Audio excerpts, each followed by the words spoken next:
One.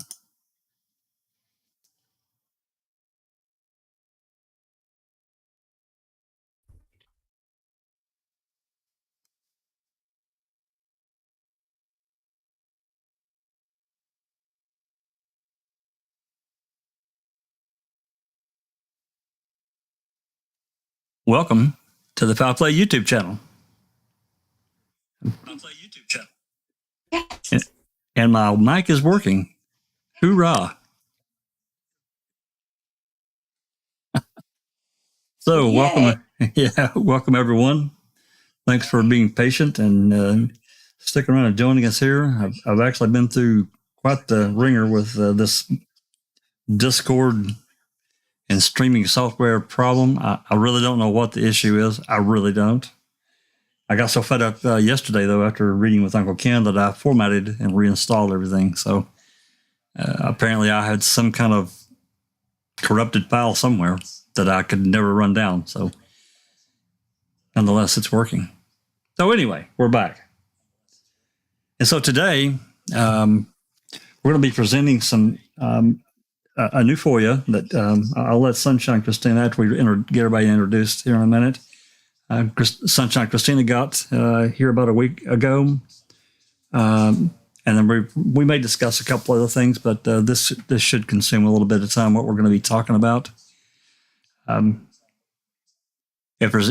hope nobody's out there saying that they can't hear me, because I'm going to kill them. I will kill you. I want to say hello to people in the chat. Paul, Pepiat, there's Cherie, Jinxie, Darkside, Paul Ward. Who else we got here? There's Galataki. You got to watch that guy. You guys keep an eye on him. Help me watch him. Mods, watch him. And JD.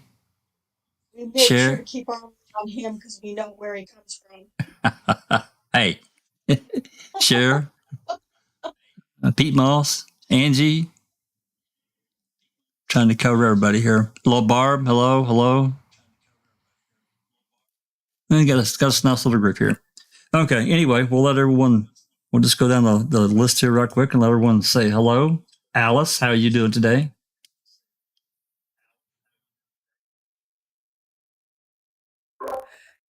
Hey, Jack. Hi, panel.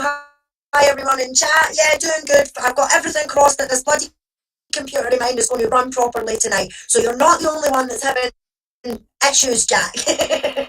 Is it buffering so far? Is it running okay? Fingers, I don't want to speak too soon, but fingers crossed so far, okay. Good. Linda, how you doing today? Hey, I'm doing okay. Hi, everybody. Yes, Rhonda, how you doing? Doing okay. Just having a good time trying to edit this Giggers Lies video. Ew. Yeah, he's a son of a bitch. I don't like him. Yeah, he's this next one coming up, I think on Wednesday, is going to be a doozy. So looking forward to it. Yeah, hopefully my computer won't be broken. Maybe I can actually join you. Yeah, that would be great. Be great. I miss you guys. I know. I'm just dealing. But sounds good. I know. All right. It's good to see everybody in chat and panel. We're going to have a good one. And Sunshine Christina, their cohort. Won't you say hi and kind of tell us just briefly about this?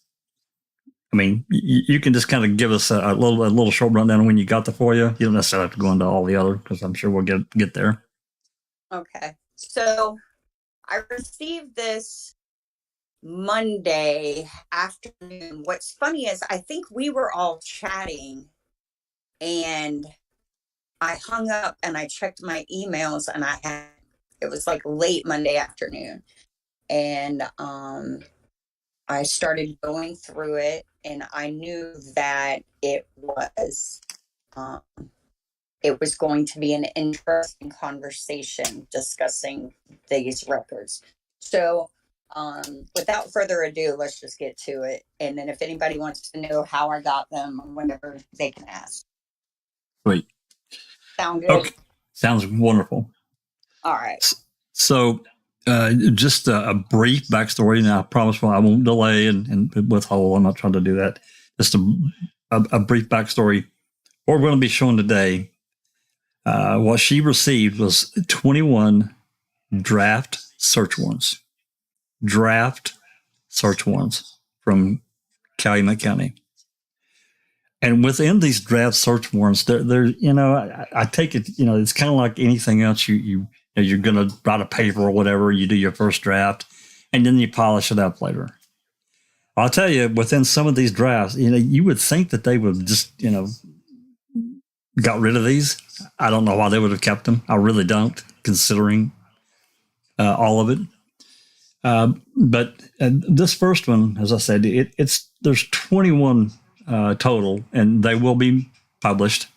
If that's entirely up to Christina, but our intention, I guess, is to share them, once we get them in the library, and the video description will be updated here on this video.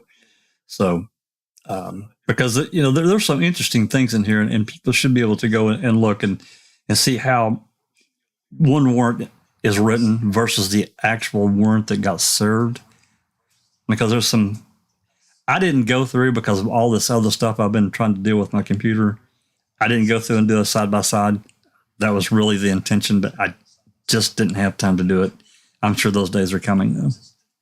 So the first one that I'm going to do, give me just a second here, and I'll pull this up. And I think Christina's probably got one she wants to look at. We're going to look at the PDF files, and we're going to look at least one DCI record, and we're going to look at some photos along with it. So this first one here, PDF files. Let's see if that pops in there. Yeah, there we go. So this first warrant here, it's called Disturbed Earth 11.5. Yeah, Disturbed Earth 11.5. So it's 11.5/2005. I'm not going to read every bit of this, but I'm going to read some of it. So just get your glasses on and kind of be prepared. And basically, a search warrant is, any police officer that they're going to list what they want, and then there's an attached affidavit that tells the judge this is what justifies me getting this, right? So this one here, I'll read some of this first part here. Whereas Detective Mark Wiegert of the Calumet County Sheriff's Department, being duly sworn, has this day complained in writing to the said court and evidence located during a search on November 7, 2005, and he gives the actual degrees there. They can probably be ran down, and I have not ran those down yet. I'm guessing this is the cul-de-sac on Cuss Road, located at property of Todd and Carl Vanderwerf. Have we heard that name before, Christina? Anybody? Is that a name we've talked about? I haven't heard that name specifically. Okay. Maybe it's another one that's similar to that I'm thinking of. It probably is. There's like a Vander Wall or a Vander Heel. I did plot these coordinates. Did you? Yeah. I thought it was you I was speaking to about, because I got my east and west confused. And it's basically, if you were standing at the end of the cul-de-sac of Cuss Road, it's back a little further, going back towards, I think it's Q, right? Yep. So that's right. It's not going to, I just guessed that it would have been, and who knows if it's precise either, right? Well, been on the property, but it looks like it's further up towards Q, going by the GPS coordinates. I'm just taking it for granted. Probably in this particular situation, they just kind of got an area location instead of a precise location, right? That would be my guess. So yeah, you're probably right. Yours says Vanderwerf is the property adjacent to the Cuss Road site. There you go. I knew brother yours was there. Yep. Good man, yours. We owe him. I owe you a couple. Clink. Okay. Anyway, the property is located directly to the east of Todd and Carl Vanderwerf residence, located at 4183 Cuss Road in Two Rivers, and more importantly, described as marshy area containing cedar and other trees. The coordinates pertaining to an area of disturbed earth, and it gives the precise coordinate. It does give coordinates to this. Did you plug these in, Christina, by the way? I did. Yes. Is it right on that? Is it on that burial? I have it plotted, and I might be able to share. Yours probably has a better description of it. 4415. If you want to keep reading, I'll try and pull it up again. Okay, just see what you can find. And then of course these warrants, just about every one of them, there are things now located and concealed, certain things to wit, come in the clothing, not limited to blue jeans, white button-down shirt, and spring jacket, the body of Teresa Marie Halbach, date of birth, blah, blah. And they're saying basically that this is what they're looking for in this particular area or a particular search warrant. And it lists, I'm not going to read all this because it just, we've been through so much of this before. This number 6 is interesting, blunt objects, and it's going to become more interesting here in a minute. Blunt objects and other tools, including but not limited to crowbars, tire irons, and shovels. We had at least 2 or 3 shovels, at least 2 for sure, possibly 3 that we know that are part of this case. So any of the items that officers identify as being related to the investigation and disappearance of or homicide of Teresa Halbach. And then, of course, it goes on down, and generally they sign it, it gets passed to the judge, and it gets signed off. So let's check out this affidavit. Again, a lot of this is it's just repeats, and you know once you guys, I mean, anybody that's looked at the search warrant file, you even know that even the ones that were served, that's a lot of repetitiveness. They just copied from one to another. And again, I'm not going to read all of this. He did have the time wrong here. I've just noticed, and I actually noticed in several of these warrants, it says your affiant is informed that on November 3, 2005 at 5 p.m., Karen Halbach contacted the Calumet County Sheriff's Department. Well, we all know it wasn't 5 o'clock. As I recall, it was 20 to 3. Is that right? 2:42? I think it was the time, 2:42 or 3:42. I can't remember which, but it was well before 5 o'clock. I do know that. Had not been seen or heard from since Monday, October 31st. Halbach said it was unusual for Teresa not to have her personal or contact with the family or friends for this length of time. Halbach stated that her daughter was driving in 1999, and this is something else they get wrong a bunch of times too in these draft warrants. A lot of times it's called a 97, and we all know it's a 99. 99 Toyota RAV4, dark blue in color. Again, it's supposed to be what? Dark green, not dark blue. Huh? Why is he writing dark blue? Anyway, let's just move on. I'm not trying to start nothing about the 1 RAV or 2 RAVs or 10 RAVs. I'm just pointing it out. They should be able to, even if they can't agree on what color it is for sure, say blue green or green blue. It's make it simple. It goes off. They talk a lot about it's talking about going to the Avery property, the Avery salvage yard, and things that Remaker found. Let's move on down here to where it really caught my eye, though. And this one I am going to read because it's important. And it's going to tie to another document that I'm going to pull up as well. Your affiant was also informed by investigator Tom Fassbender from the Wisconsin Department of Criminal Investigation that blood was found in the 1997 Toyota RAV4 belonging to Teresa Halbach and located within the Avery Auto Salvage compound. Steve Harrington of the State Wisconsin Crime Laboratory in Madison stated that technicians located presumptive blood in the rear cargo portion of the vehicle and also in the front of the vehicle in the ignition area. Now, a lot of this we've heard before. Steve Harrington further indicated that technicians also located visible palm prints, visible palm prints on the rear hatch area of the Toyota RAV4. This is the important part. There was also a blunt instrument upon which blood was found located in the rear of the vehicle.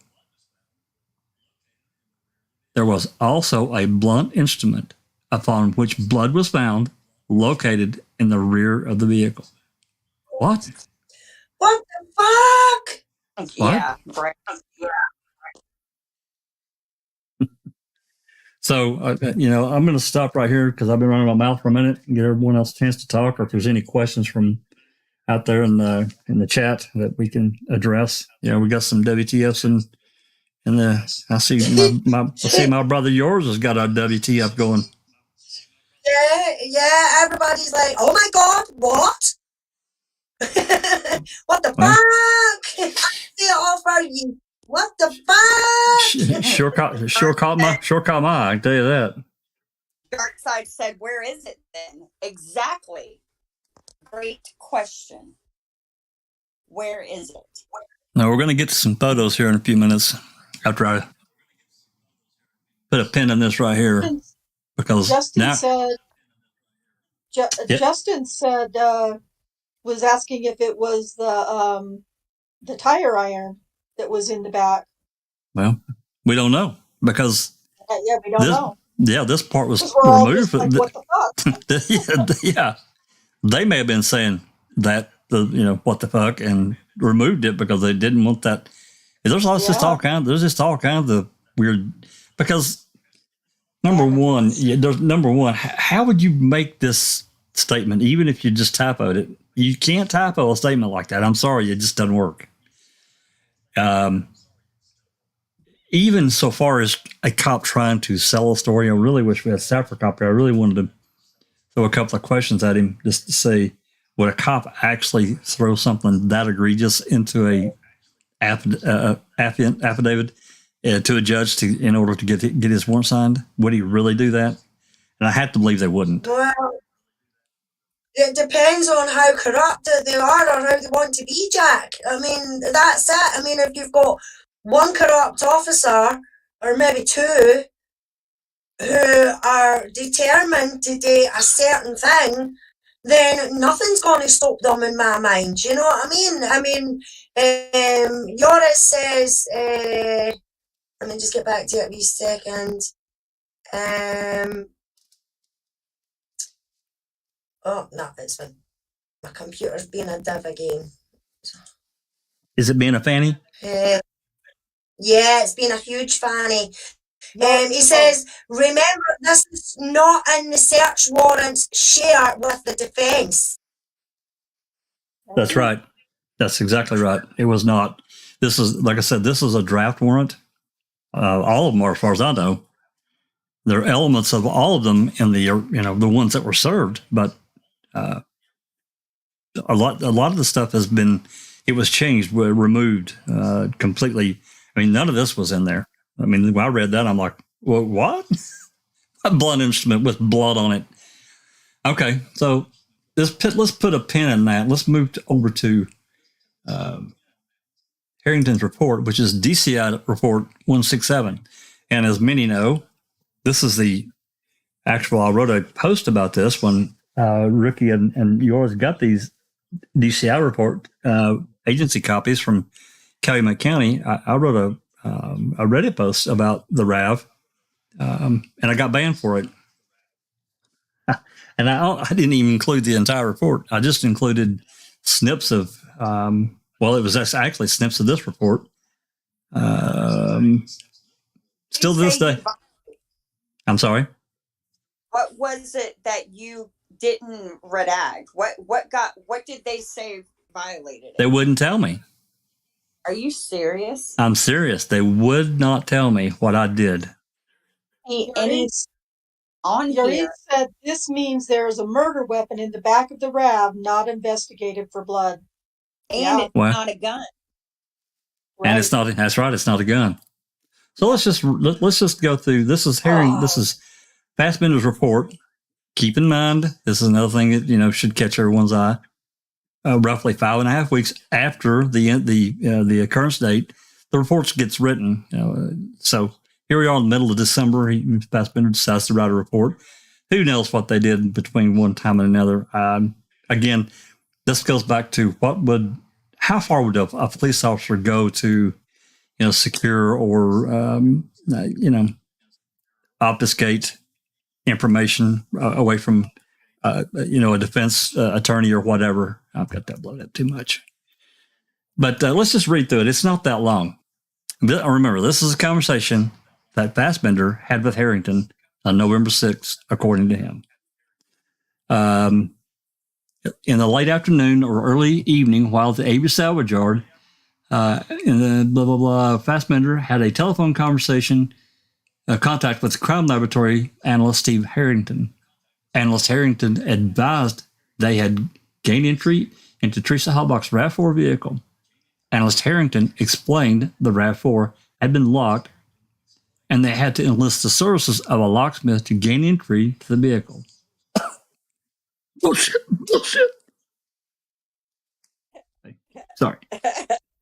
Analyst Harrington advised that upon entry to the vehicle, they did obtain a presumptive positive for the presence of blood in the front of the vehicle by the ignition and in the back of the vehicle.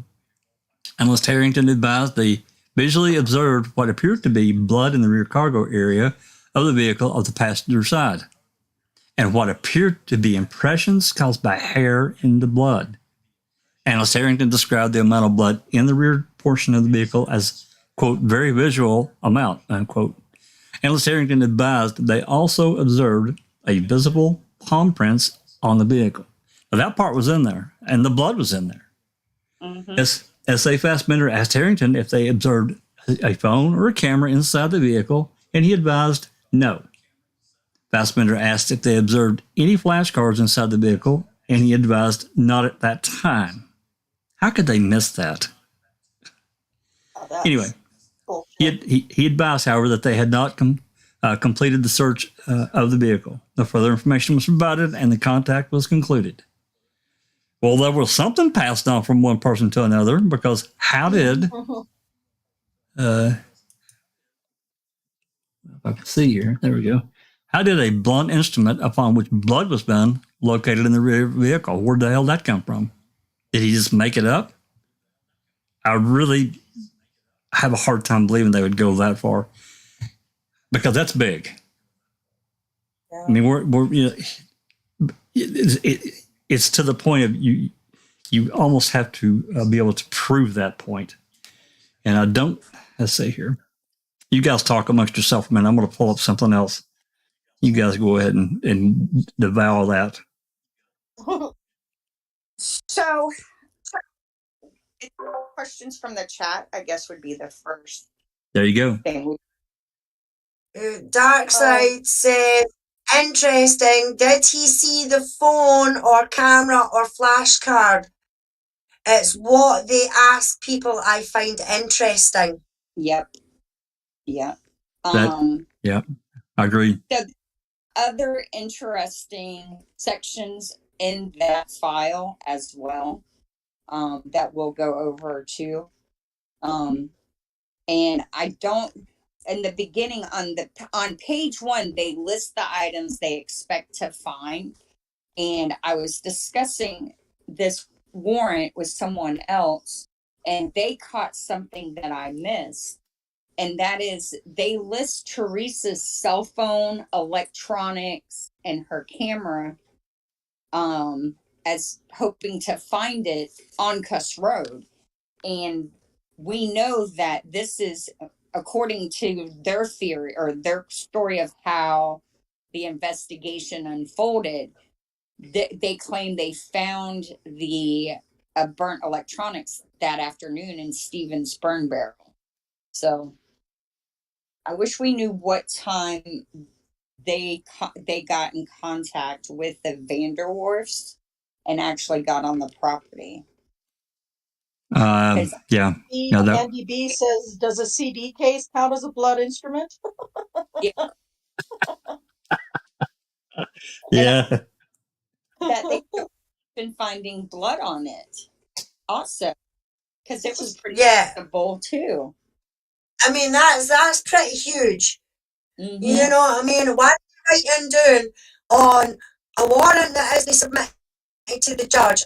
Why are they putting on that there's been a weapon found? Mm-hmm. Surely, and common sense thoughts like the rest of us have in a normal case, if that was found to be a weapon of choice and it's got blood on it, then it would have been taken to be investigated, it would have been logged, it would have been tagged, everything like that. So why has it not been put in And the warrant that was handed to the judge for the judge to sign?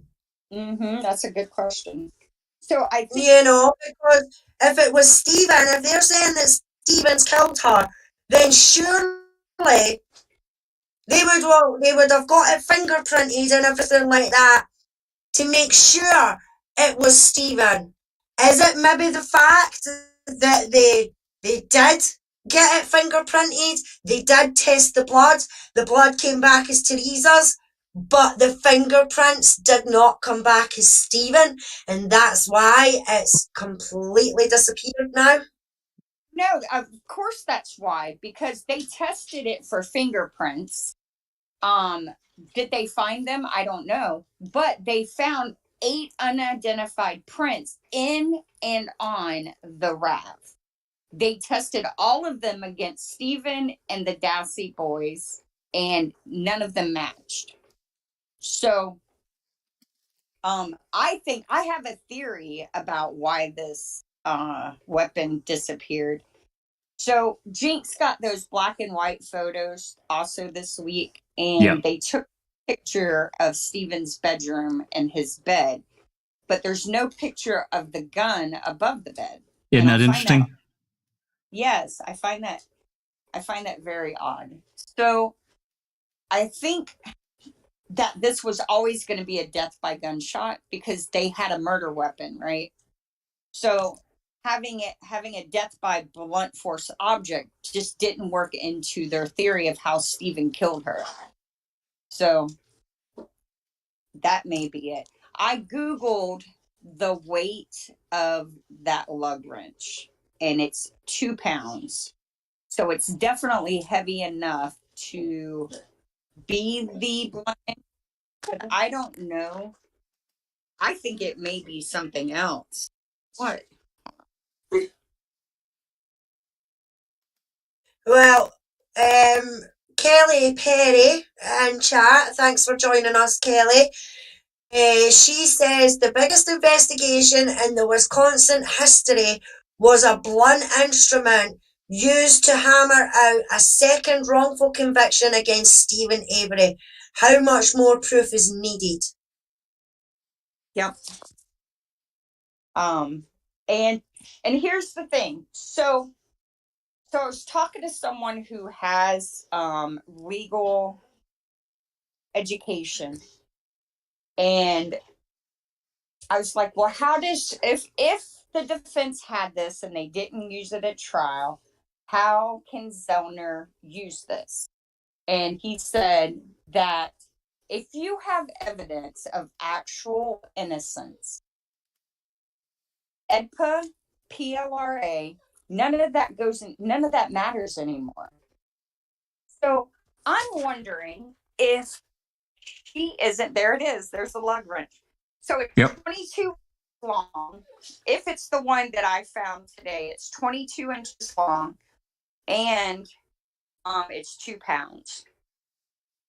So, well, when you add of weight behind that, of somebody swinging it and hitting, that's gonna I mean, that's definitely capable of, yeah, Oh, absolutely. you beat the crap out of somebody, knock her damn head off that thing.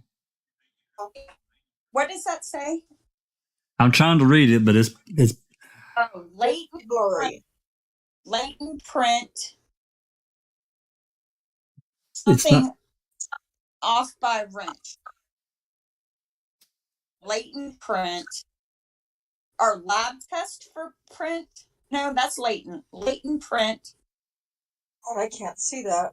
I can't read it. It's just too blurry for me. I looked at it for. Stocky, I think I see Stocky's name, but Yeah, he would have been. He would have been. how a He lot would. of that. Well, I mean, he could have been the one that to take the my blood because he's one of the Right. analysts. Riddle's the one that would be one for Prince. I don't know. It's just It's interesting that these pictures that they don't want you to, this evidence tags and stuff that they don't want you to see the details of, seems like they're always blurry like that. yeah. We got a lot of them like that way.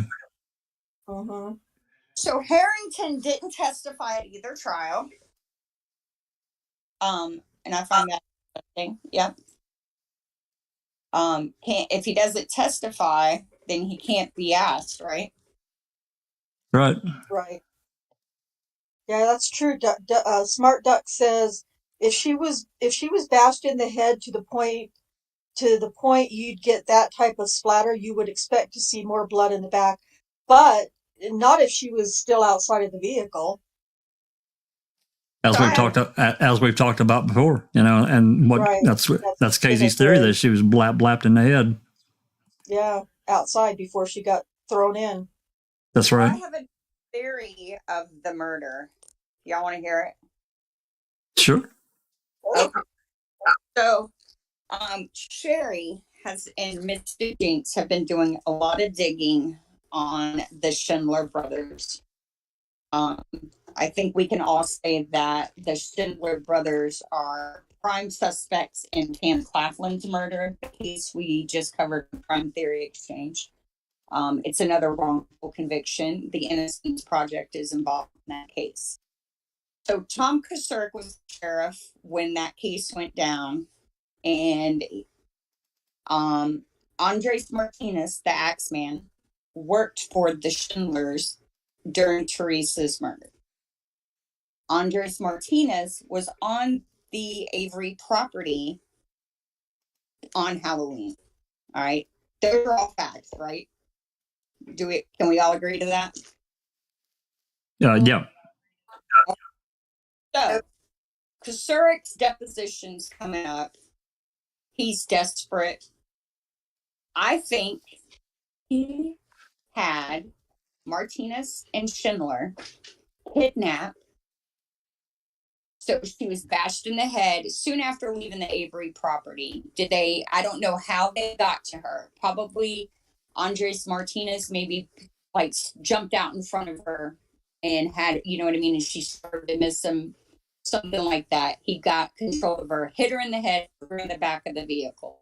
They took her to likely the abandoned house that was for sale on Xander Road, murdered her there, took photos of the crime, and then they brought the body back as close as they could get it to the Avery property to make Stephen look capable of killing her. That's why there's only a little bit of blood in the back, because she was murdered at Xander, brought back, buried at Cuss. Now, here's where I know it sounds gross. I think her body was uncovered at Cuss, secretly taken, and her family had her autopsied, or not autopsied, but whatever you do, whatever they chose to do with the body, and buried somewhere other than where they say she's at. And I think the bones that were used in this case are not Teresa Halbach's. I think all that stuff in the Manitowoc County Quarry was staged, trying to figure out a way to get some bones that they could claim was human. Interesting. Yep. Interesting. I don't have it, but there's a lot of connections that would have to be made to make that work. I'm not saying it couldn't work, because obviously it could. The only I guess my biggest real problem is, and it may not even really be a problem, maybe it's just the way I'm looking at it. Everything's perception, right? If they had her body, they would have access to a lot of her blood. And I guess that I always just felt like But If they, see, if they, bones, right? They don't have her bones. They can't. That's why the blood's so whacked in this case, because the bones and the blood are not the same. well, that's what I'm saying is if they had access to her body, that means they had access to her blood. And then that could have made his trailer look like Texas Chainsaw Massacre moved in. Again, it's perception. And what I'm viewing as, because we all know that people have been convicted on nothing, literally. I mean, I say nothing. I mean, very teensy amounts of biological evidence. They got it. They had enough to get them convicted.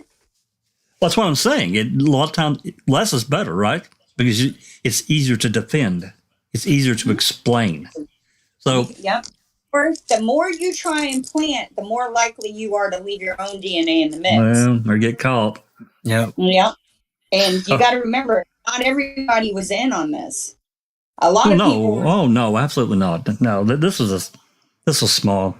There's no doubt in my mind. They were on a movie set. That's all they were. They sold the story. They walked around with their finger up their butt, not doing anything but selling the story.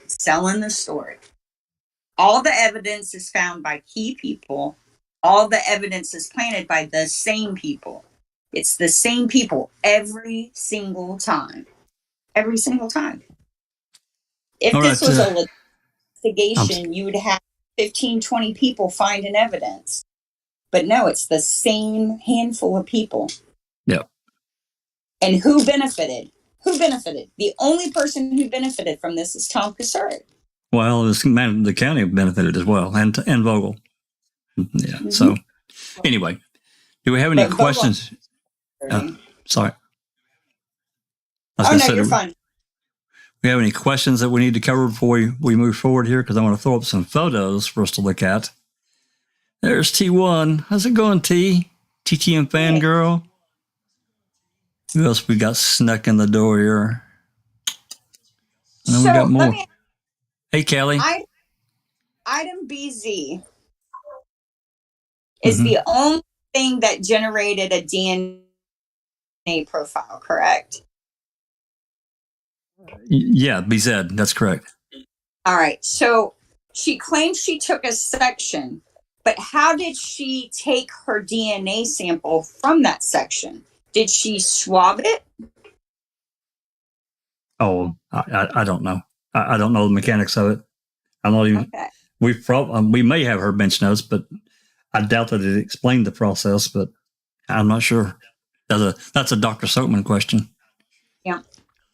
Because by the way, Doc said that he would like to have been here, but he had some things to take care of this morning, and he's trying to listen in. So maybe if he gets done, he can jump in. So anyway, go ahead. Right? Yeah. Yeah. Because I'm wondering if she didn't go through the motions of, I had a section, also another piece of evidence we have no photo of, mind you. So she claims that she sectioned this tissue, this charred but intact tissue that's on a bone, when all the other pieces of bones are, quarter to half inch fragments that are burned to the point that you can't extract DNA from the interior of them. But somehow a piece of flesh survives. It's a miracle. All right. And she claims that she sectioned it.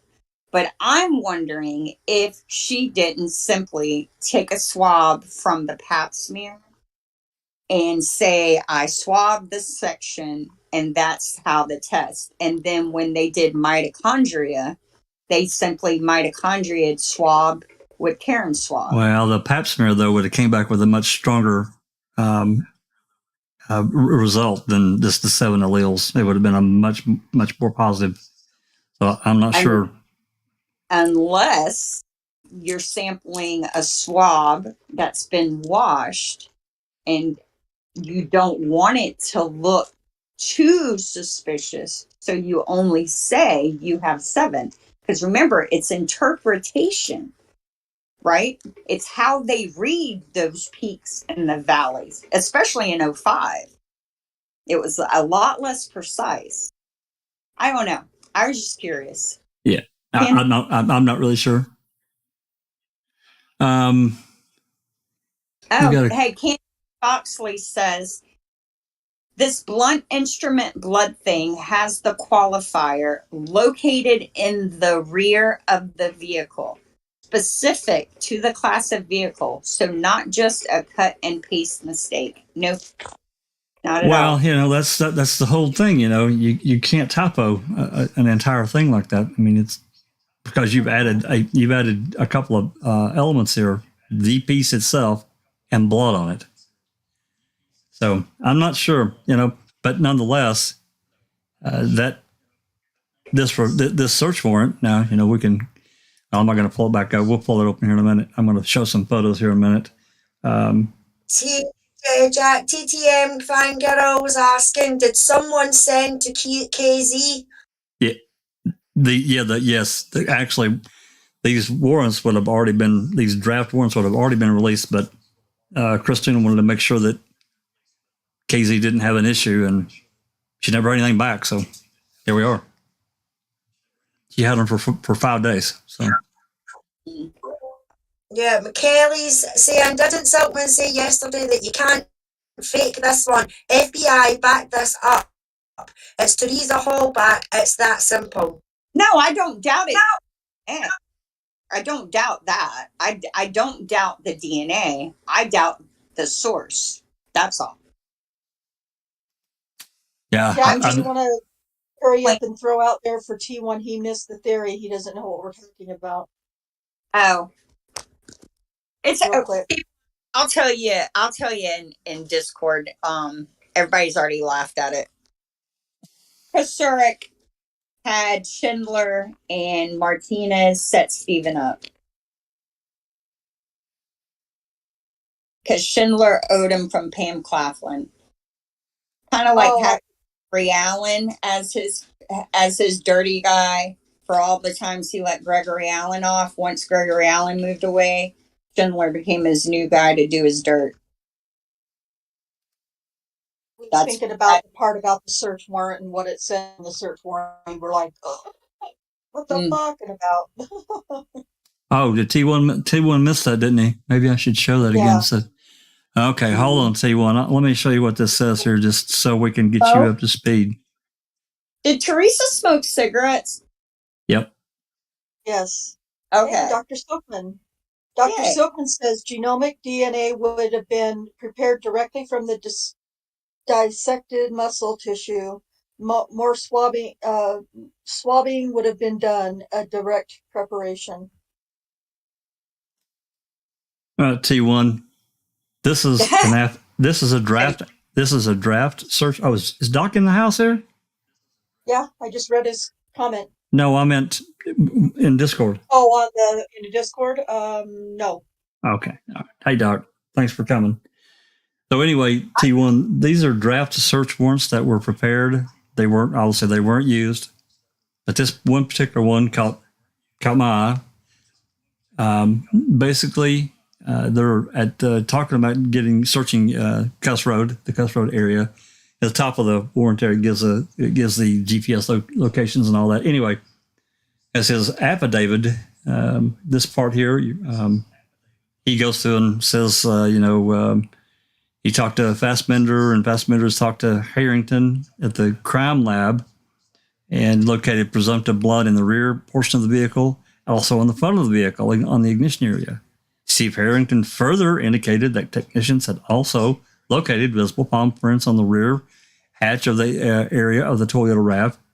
And the last sentence, which you've never heard before, there was also a blunt instrument upon which blood was found located in the rear of the vehicle. My question was immediately, of course, we know that tire, but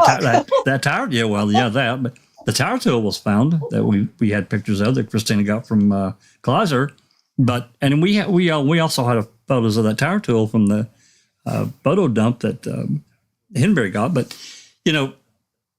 it was just a tire tool. Nothing about no blood, and certainly nothing in Harrington's report or Fassbender's report, which is nor in Colhane's report about testing it. DCI report 167. This is the conversation that Harrington had with Fassbender that day. There's nothing in this report about a blunt instrument being found with blood on it. So where the hell does this come from? I don't know. And that was my question. Would a police officer go that far as to tell a big old fibby in order to get his search warrant? I don't know why he would have to. They've already gotten a bunch without, too much trouble. If they're lying about cause of death, what else are they lying about? Yeah, I don't know. I don't know. Well, Yeah. I mean, how can you rely on anything they're saying is accurate? You can't. I have a hard time believing a lot of stuff, but for them to tell that big old fibber in a search warrant when they really haven't had to do that at all. Anyway, let's see. We can look at those and I'll talk, or go ahead. I'll just say it again. I'll say it later. If you change the cause of death to gunshot and you claim it was made by a .22, you have the murder weapon laying or above your defendant, your prime suspect, the man you want convicted, his bed. Yet, if you change it to a tire iron that's in the vehicle and there's no fingerprints of his on it, and you're afraid to DNA test it because you know his blood ain't on it either, and you can't fake fingerprints. That's what I'm saying. I don't know why I don't know. Well, you can, but it's really, really damn hard. I know that. It's really, really difficult. Well, it's virtually impossible because when you touch the print onto the surface and then you try to then that's what I'm saying. In order to lift it and place it somewhere else, it can be done, but it's extremely difficult. Anyway, yeah, it's far beyond any common criminal to do. But nonetheless, that's what I'm saying. This has the air of credibility to it. How do you come up with something like that at all? Why would you? He doesn't need to. Yeah. T1's got a question. Would Fassbender call the spare tire iron tool or the tire iron a blunt instrument? I don't think so.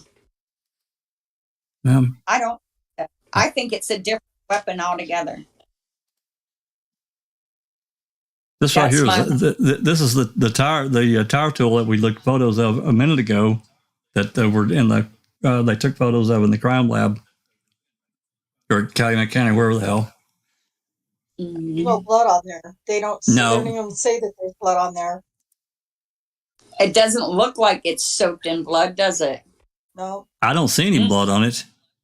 Of course, we can't see the end of it up there. That's still sticking up under the seat there. I think that there's probably, let's see, there's probably another photo here. I apologize for it's being twisted around, but I have no control over that. I wonder, Jack, fix it. I wonder if we could figure out the measurement from where the door meets the door jamb to the seat. Because the tire iron that I was looking at that looks like that is 22 inches. Yeah, I think that's probably, I don't know. You want them to be, I don't think this one's that long. I'll pull those other pictures back up here in a minute if I can find it again. This is it right here, though. That's the end of it. And you can see that circuit. Yeah. You see it right there? That's the end of it. It's kind of blurry. It's kind of blurry, but that is the end of that tire iron that was sticking up back up under the seat there. Right. Well, we would think so, T1. He says Fassbender would know what a tire iron is, right? But, who knows? He's such a freaking... Well, it depends if, Ryan told him, Yep. I think that's the last. I think it's the last one we've got. Oh, well. Right. And see, that's not a lot of blood to me. It's just not. And it doesn't look like hair blood to me either. Well, I would have loved seen the mat, because if you look at the interior of her vehicle in the front, it's very unclean. All right. But yet that back carpet is spotless. The only things on there is what, like the flash card. So I think that's good evidence that there was probably a that they rolled up with her, and that's how they drug her out of there. I mean, that looks like hair blood to me, but I mean, this is as an untrained person looking at, that photo particularly right there.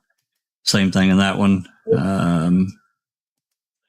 T1's got a question. T1 says, Stephen Avery, an allegedly active bleeder, he's left his DNA on that tool if it had blood on it, yet his DNA wasn't on that tool. I'm leaning towards a missing instrument. I don't know. Yeah, I would lean more towards that, because they photographed this one and it's cataloged as evidence. It's just surprising that anything of the nature, of course, it's a draft. And again, that's why I said at the very beginning, why would they keep these draft warrants? There's absolutely no reason for them to keep them at all. Yeah. TTM Fangirl says, it's red paint from the laundry room. Kidding. Rascal. So page 1 of that search warrant for TTM Fangirl, it says, property belongs to Teresa Halbach, including but not limited to cameras, film and photography equipment, electronic storage devices, and a cellular telephone.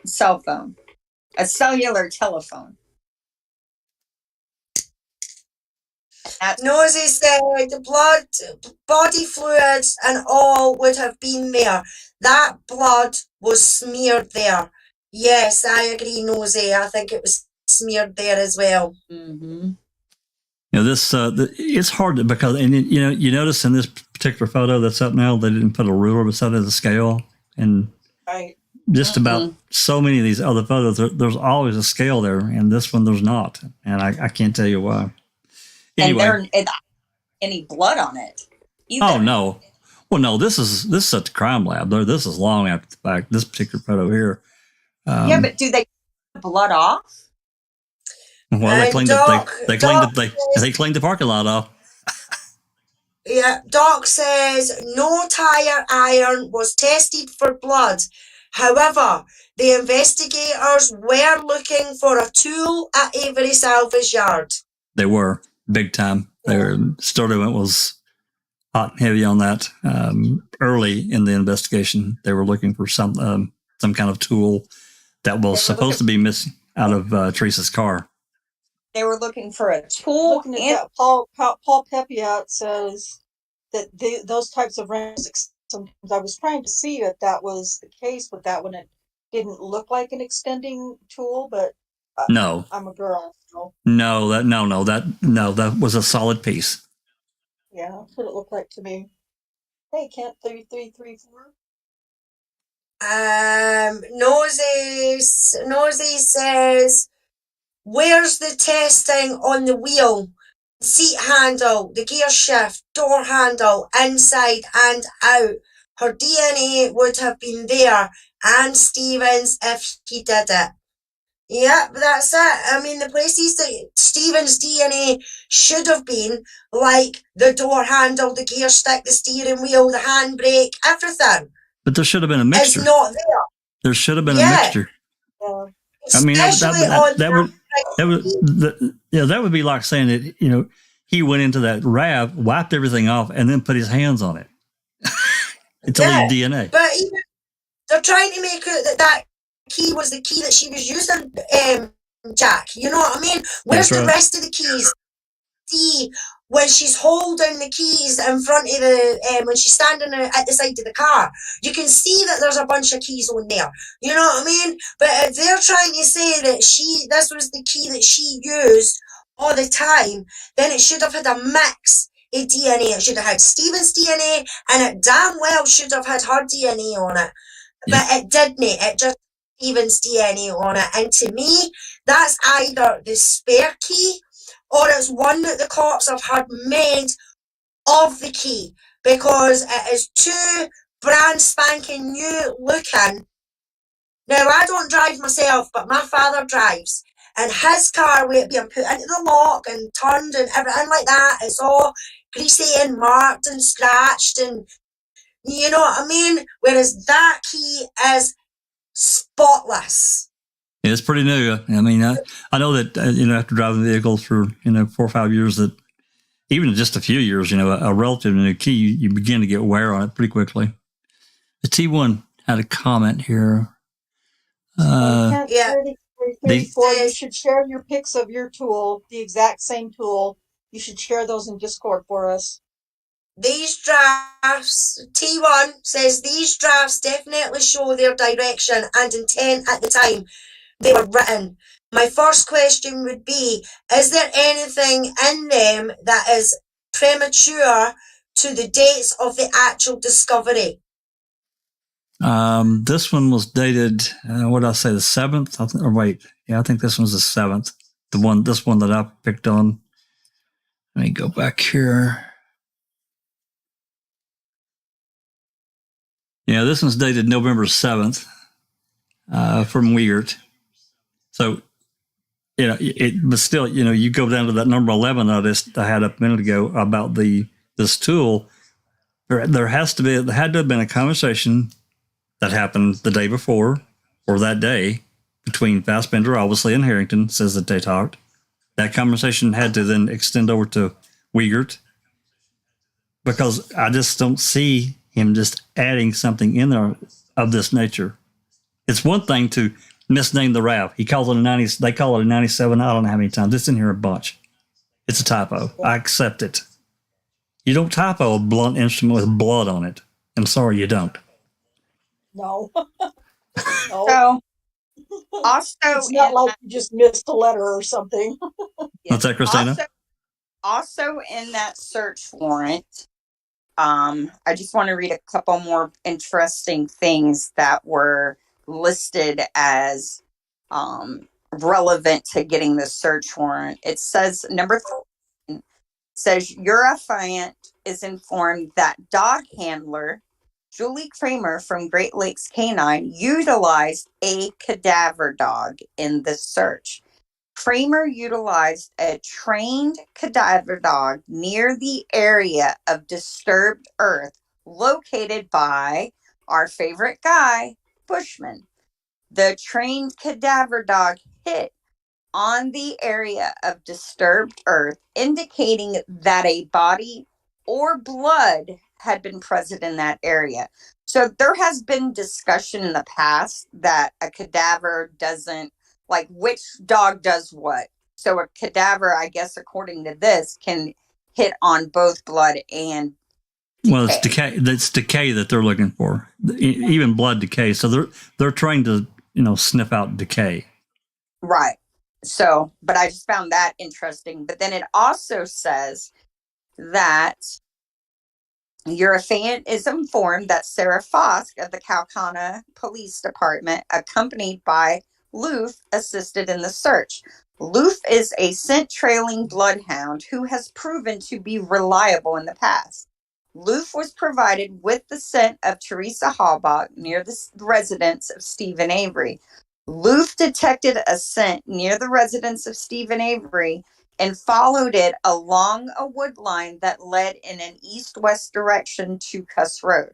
Loof led Sarah Fosk up to the crime scene tape, which was located in a perimeter around the area of disturbed earth. The crime scene tape was approximately 40 yards from the area of disturbed earth. Your affiant is informed by John Dietering of the Calumet County Sheriff's Department that the excavation site is approximately 3 feet by 4 feet in area. The area of disturbed earth is lightly covered by pine needles, while the surrounding area is densely covered with leaves and pine needles. Investigator Dietering observed Bushmen insert a flag into the area of disturbed earth. The flag went in with little resistance. Investigator Dietering then observed Bushmen insert a flag in the area adjacent to the disturbed earth and noted that it went in with substantially greater resistance. Investigator Dietering also located a piece of nylon rope wedged between a log and a tree approximately 20 yards south of the disturbed earth. Investigator Dietering noted that there was a small section of white plastic sheet material protruding from ground at the area of disturbed earth. Investigator Dietering noted that there is a trail running in a north-south direction near the area of disturbed earth. On the trail, Dietering located a piece of blue tarp approximately 3 inches by 3 inches square. Eurofant believes that based upon his training and experience, the section of blue tarp and the piece of white plastic sheeting would be consistent with materials commonly associated with covering and concealing buried objects. So, Boom. that's kind of interesting. It is interesting. Mm-hmm. And if you read Queso Dittering's report, he acts like he really wasn't involved, and he was basically told that there's nothing here, nothing to see. That was how I read his report in Queso, as he really wasn't involved in it, but he was told that there was nothing there. Yep. And Ertl, I believe, testifies that the ground where the disturbed earth was densely covered with leaves and debris. But yet in this search warrant, it says it's lightly covered with pine needles. Isn't that interesting? Yeah. Okay. Well, that pretty much wraps up the one that I really wanted to cover. We've talked about it. Well, we're over an hour, so I didn't want to take the entire hour. Yep. Sorry, Jack. Checking conviction says, and nothing but a stump. Nothing but a stump. That's right. Nothing but a stump. And Gon wanted to go back over there and look at that stump too. So maybe one of these open mics, we're going to drag out all these emails that we went through, Christina, and just go through them and just read. Another thing that I found so interesting is behavior after the fact of the things that they've done. I'm not going to get off on that. I'm just saying. Anyway, subject for another time. Yes. Especially if you talk about, was it Gon or Fallon, who in 2017 had a tour he wanted to go on, and none of it included the Avery property. No, it was all off. No, it was all over there at Cuss Road and everywhere else besides the Avery property. So, yep, exactly. There's one other. Yeah, I was going to say, which warrant did you want me to pull up for you? I'm trying to figure it out. Hold on. I think it is. You got to remember, there's 21 of these, and they're so similar starting out. That's why I said there's so much similarity. You got to get down into some of the other nitty gritty details and read. Yeah, and look, and please, everyone, read them all, because we've all had a lot of other things that we've been focused on as well. And so I'm sure there's like a broken computer. Yeah. So I'm sure there's plenty of other things that are interesting that need to be brought out and discussed. So I'm not in any way thinking that I found everything there was to find in here that's messed up, for sure. I think it's the one that's titled Search Warrant Entire Property Final. My search warrant. I'm looking. Got it. I found it. All right. Now there's a lot of, we'll just start So this is basically the one for, this is the first one they're going to submit, I guess. Let's see the date. Let me get back. I'm sorry. I lost my place here. Yep. Nope. This is November 9th. Go. Hold on. I got to yell at my dog. I'm going to mute. Oh, poor Tank. He's getting yelled at. In the meantime, Allison and Rondo, do we have any questions that we need to cover before we move forward? This next one. Well, there's definitely a lot of comments. Paul Pepiot says, and I don't know what it is that he's talking about, but you guys probably do. He says, has anyone used OSINT tools like Maltego on this case? I don't know what that means, but. No, he's going to educate me because I don't know what it is. Mm-hmm. Don't know. I did want to welcome a few others I saw had snuck in the door here. I don't know if I said hi to my internet wife, Nosy. I didn't want to miss her. Kent, 3334, I know he joined a little while ago. Hello, hello. Kelly Perry, hello. And Cal. Inexplicable Susan snuck in. Oh, is she in chat with us? Discord? No, she might still be driving. No. Oh, she was driving. I got you. She's okay. Well, she probably join us when she gets home if she has time. She said that she was screaming in her car when you read out about the bloody tool. That's funny. You know, let's just reflect on the fact that Making a Murderer debuted in December of 2015, and Right. we have yet to get any records requests that confirms Stephen and Brendan's guilt. Can we just all pause and think about that? For sure. Yeah, because they want us to believe, and we know all the drama that's going on with the convicting crew and all that right now. They are desperate to convince the world that those men belong in prison. Yet everything we get shows the opposite. Shows they're deceptive from day one. So, of course, they're still going to continue to be deceptive because they're trying to sell a lie. And you can't tell the truth and sell a lie. You can't. It just, you can for a while, but it always catches up with you. No, you can't. Well, they did. They sold a lie. No, you cannot sell, but you can't continue to sell it. That's what I'm saying. That's what I'm saying. That's what I'm saying. It catches up with you over time, and it did. Of course, I think a lot of locals knew that it was horse shit from the very start. I'm sure of it, but of course they're a minority and a smaller voice. When you have a corporation like Miro, who is Dennis Vogel's in-laws, that employ a large percentage of the town, and you have Tom Kasurik, who has the cops who control the town. You know, it's not real hard to decide what side you need to be on to keep your family and yourself safe, right? Well, even if there wasn't a threat of death, it's still hard. People get harassed and, just messed with. It just complicates their lives unnecessarily. Like I said, even if it wasn't under a threat of, I'm going to kill you if you don't shut your mouth, it's just harassing the hell out of people and stuff like that people don't want to deal with. Holy hell. What do you think? Big sister's in the house now. I better get out of the way. OMG.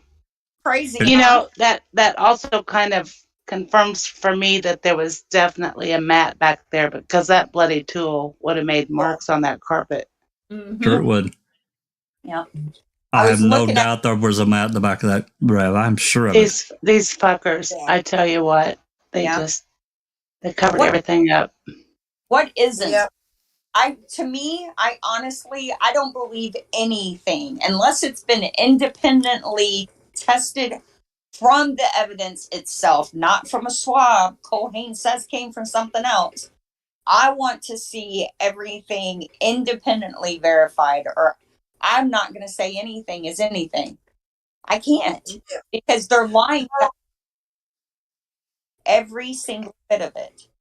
It's just full of lies, Christina, which is ridiculous. Yeah. Paul Papia says it can check connections between domains, telephone numbers, social media links, and makes a graph of like a family tree. Maltego have a limited free version, lots of videos on YouTube. Oh, well, that's interesting. Yeah, that's awesome for newer cases. The problem with this case is 05. Yeah, but newer communication since late 2015 until who knows, we're always interested in who's talking to who, and because it does matter. And I'm not trying to deprive anyone from having a private conversation, but when I go through 500 dispatch calls and telephone calls, and it's always like, give me a 1021, can you? You're there, Bo. Call me on my cell phone so it doesn't get recorded. I don't, they've kept it out of the case. Yeah. Kelly says, I beg to differ. It's very much still working for them. We may all see through it, but it can't be proven, not at this stage anyway. There's no test for planting and lies. Nope. Need whistleblower. Nope, yeah. She's right. Well, but the end result for me is, and I think it is for probably all of us, is that in some of this, again, we can't, these are, like I said, these are drafts. That's why I said at the beginning, they're draft warrants. How much do they really mean?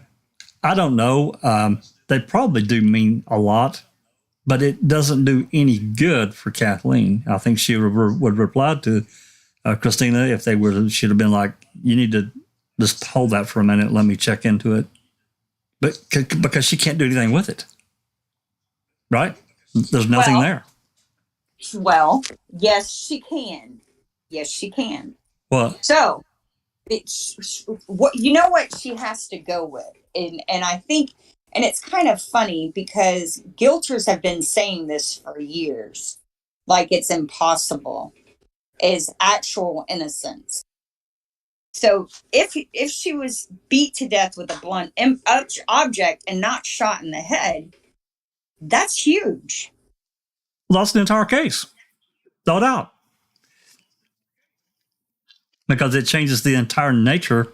Of course, Kratz is going to go and say, well, I'll never say they shot her in the head. Well, no, you didn't say it yourself, but your experts implied it throughout the entire trial. It was implied. Oh, yeah.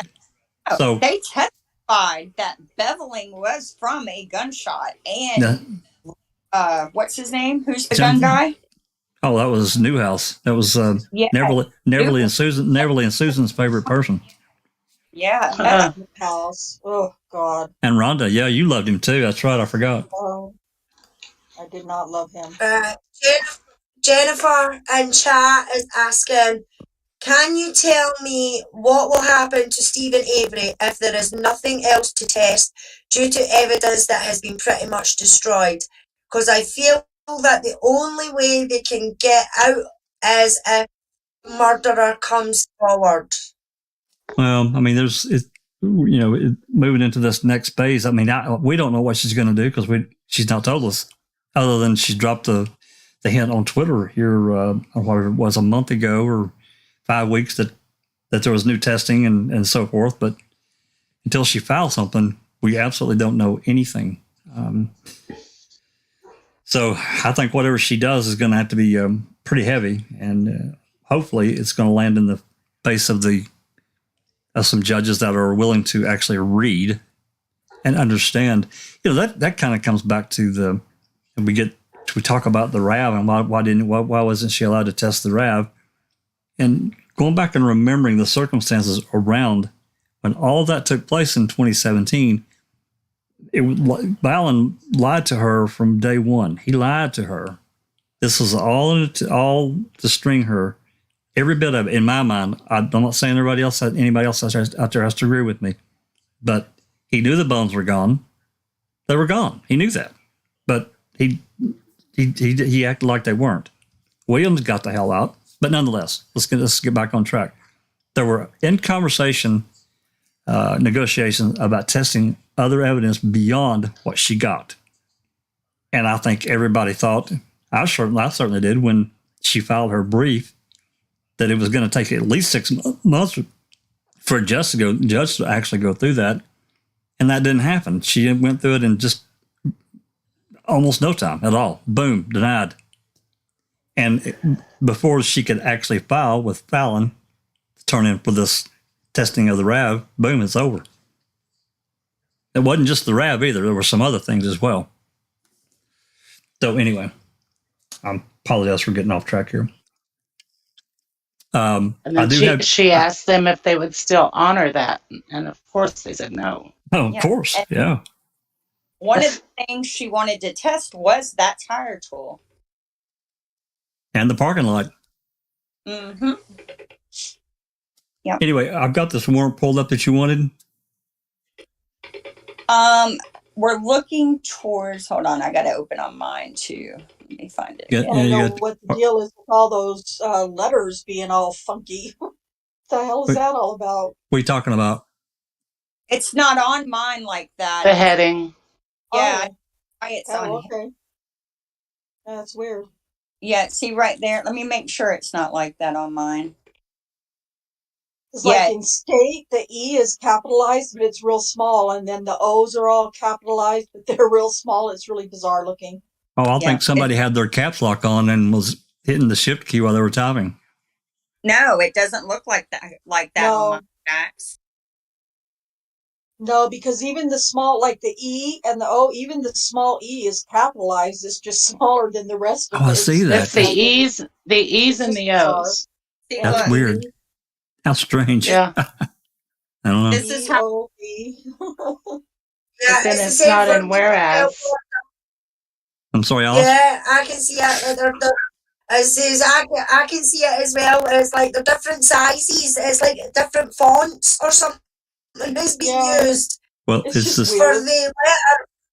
It's the same it doesn't font, mean just smaller. Anything, no, it doesn't mean anything. It's weird. And I just thought it was weird. It is weird. Yeah. Jax, I just want you to know that it doesn't look like that on my drive. So that's weird that your computer saved it that way. I don't know if that has anything to do with your issues, but I took a screenshot and shared it in Open Mic Text so you can compare how it looks on mine to yours for later. That's weird because I just downloaded the link you sent me. I just downloaded it to my computer and just opened it up with Foxit. I haven't. No, it's actually on my external drive. It's actually on my external drive, and I copied it back over. That's weird. Yeah. I'll take a look at it. I'll take a look at it later. Or which one do you want me to go through? Is it in the affidavit? It's going to be, so this is dated November 9th, just to put some stuff, give you some context. And it's labeled search warrant entire property final. And let me see. Basically, and now it's the 9th. They're still looking for, let's see if they mention the electronics.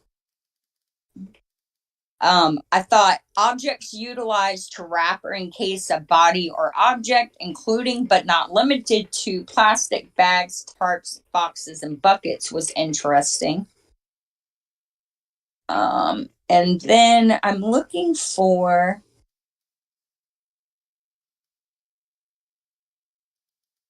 there's something about buckets.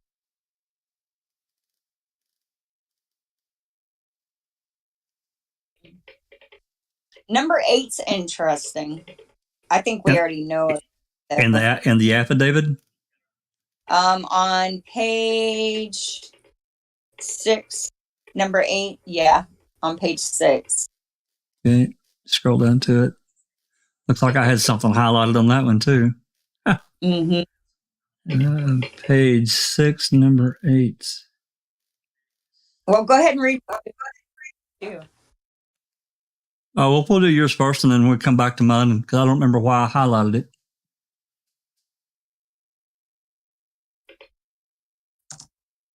So this is just talking about the blood, of course. Eurofant states that on November 5th, Remaker carried out a physical search of the residence on Avery Road.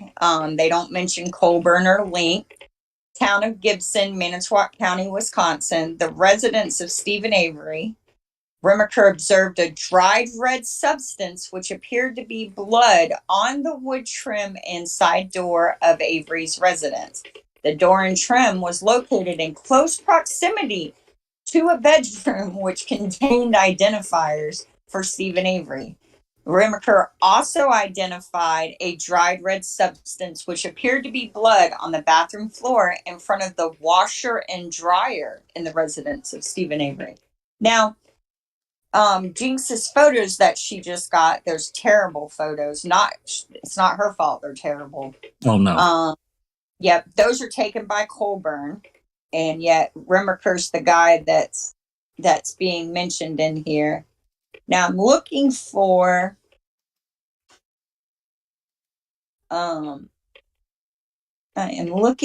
there's one about, and then we got Smiley or Simley making an appearance at number 19. The 5 tooth fragments that were located in the burn pit area were delivered to Dr. Donald Simley, who is a board certified in forensic dentistry and has been practicing forensic dentistry since 1981. Dr. Simley's analysis of the 5 tooth fragments was that they appeared to be human teeth. We have no human teeth in this case. We have root fragments glued together. So, what human teeth is he talking about? I think it's bad wording, personally. Yeah, And I kind of feel like that too. Yeah, I think it's just terrible wording on his part. And how could he tell root fragments were human on the 9th? Maybe just going, I don't know. Yeah, I don't think you can. He didn't have her x-rays. He couldn't compare them. You know what I mean? I find that whole little add in there pretty weird.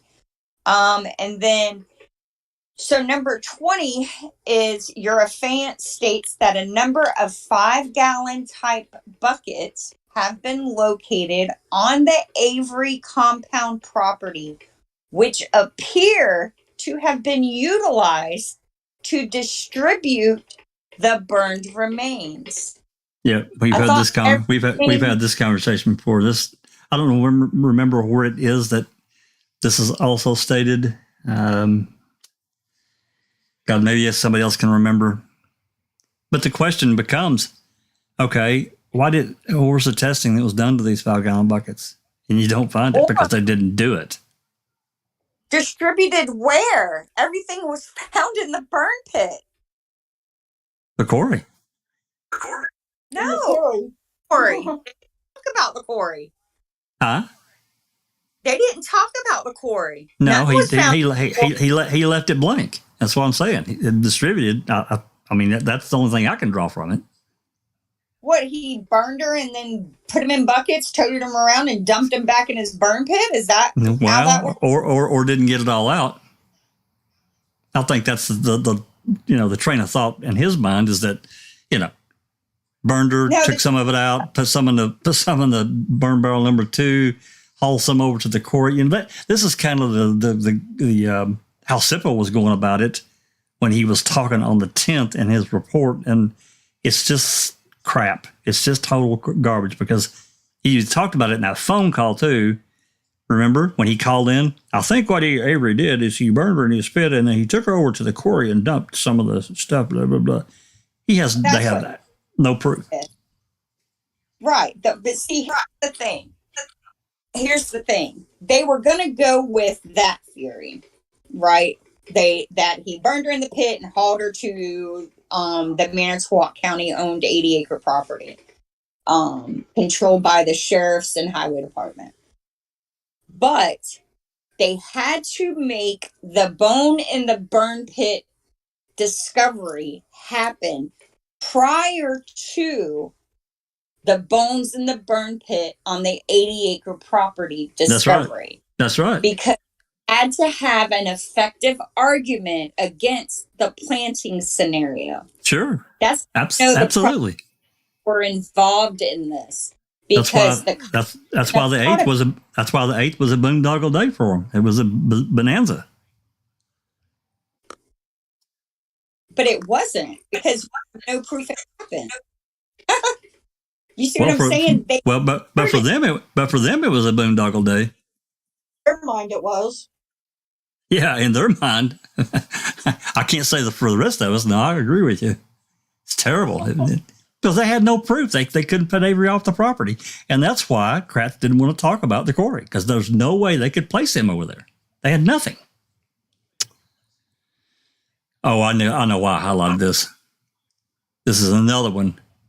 November 3rd, 2005, at 5 p.m., Karen Halbach contacted the blah, blah, blah. And we know it wasn't 5 p.m. Right. So, yeah. Let's see. Is there Also, it says dark blue. Yeah. Yeah, a number of times it says dark blue. That's why I said earlier, I don't think you were here. You weren't back yet.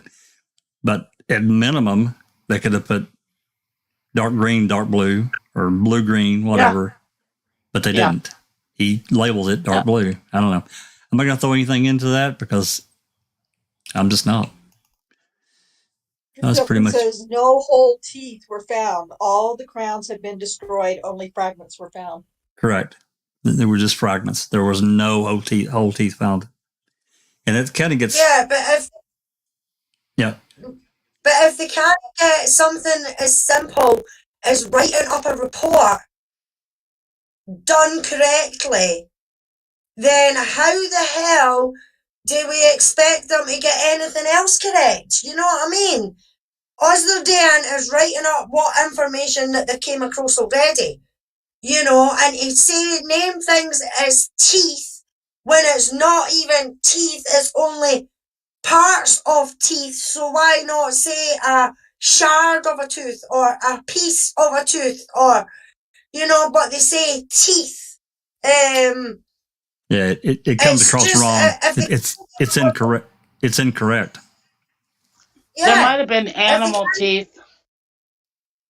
Yeah, if they can't even word their documents properly, how the hell do people expect them to do investigation properly? You know what I mean? There's just a number of things. You know, as people, you know, they get their hands on these draft warrants. You'll as you go through, you'll see there's some pretty good errors in them. But you know, the ones that we pointed out, I dare say, I just don't know how you could come up with an error of a blunt object with blood on it.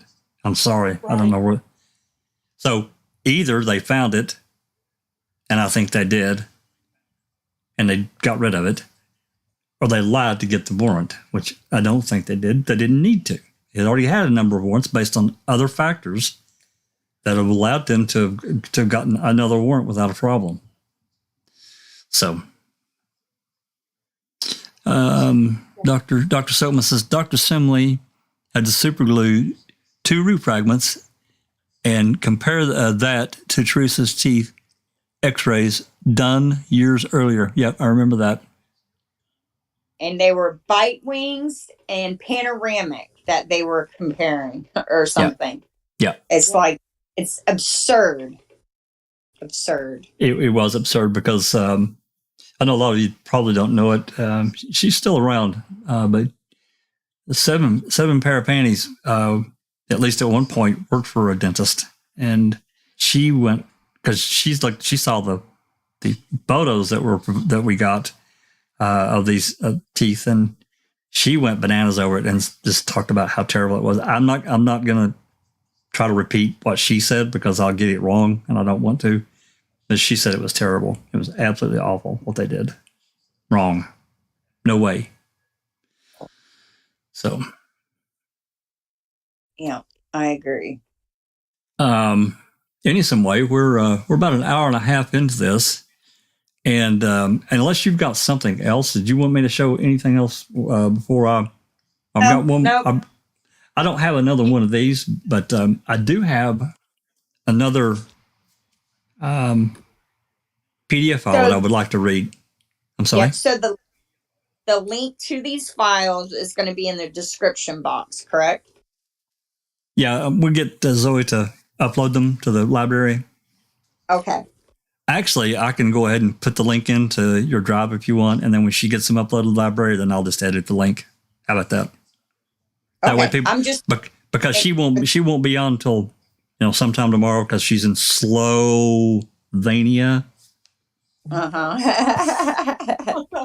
We love Zoe. Don't get. I'm kidding. I love her, but it's that way people can have access to them tonight if they want to check these out. I'll edit the link after we're done, and I'll put a link into your drive, and then I'll when she gets them uploaded to the library, then we can correct it. So. Okay. Sorry, Jack. Kansas Foxy says, not in their wildest nightmares did they see their handiwork being scrutinised line by line 16 years later. Amen. Foxy, right on, Kansas. Amen. Right on, Kansas. Absolutely. And we're continuing to scrutinize. We're not going to stop until we're forced to stop or there's something happens in the case. Okay, with that said, there was a filing. It's a few days old now. I was actually going to do it last week, but anyway, Netflix lawyers filed a motion. I think it's not that long. I was going to ask my good friend Susan if she'd like to do some reading. Maybe Rhonda too. You guys want to split it up, or it's up to you guys. Sure. Do you have the do you have the document or no? No. Not downloaded it yet. Okay, I want to send it to both of you. It's really interesting because this is a document that was done by Netflix, and they're wanting Greasebach to provide material that he used to write the books with. And he had actually already asked. They had already actually asked for this, and he refused. So that's why they put it into a motion. Okay, there it is, right there. All right, Jimmy, just 1 second here, and I'll send it. Oh boy, he's in trouble. Yeah. Well, I mean, these people are good. I mean, they're really good. They're good lawyers. So no, but what I'm thinking, Jax, if these are going to get put in, and he has to hand over that information, and it's public information, can you imagine what's going to be in there? Not really, but it should be good. Anyway, it's there in the open mic text box if you guys want to grab that, and I'll get it up on the screen here just momentarily. I want to read this. So Paul Pepiat said, if I were in trouble, I'd want you guys on my side. Just saying. That is a heck of a compliment. Thank you. Appreciate that. Yeah. And I'd want us on my side too. Same. That's very kind. We just want to do the right thing,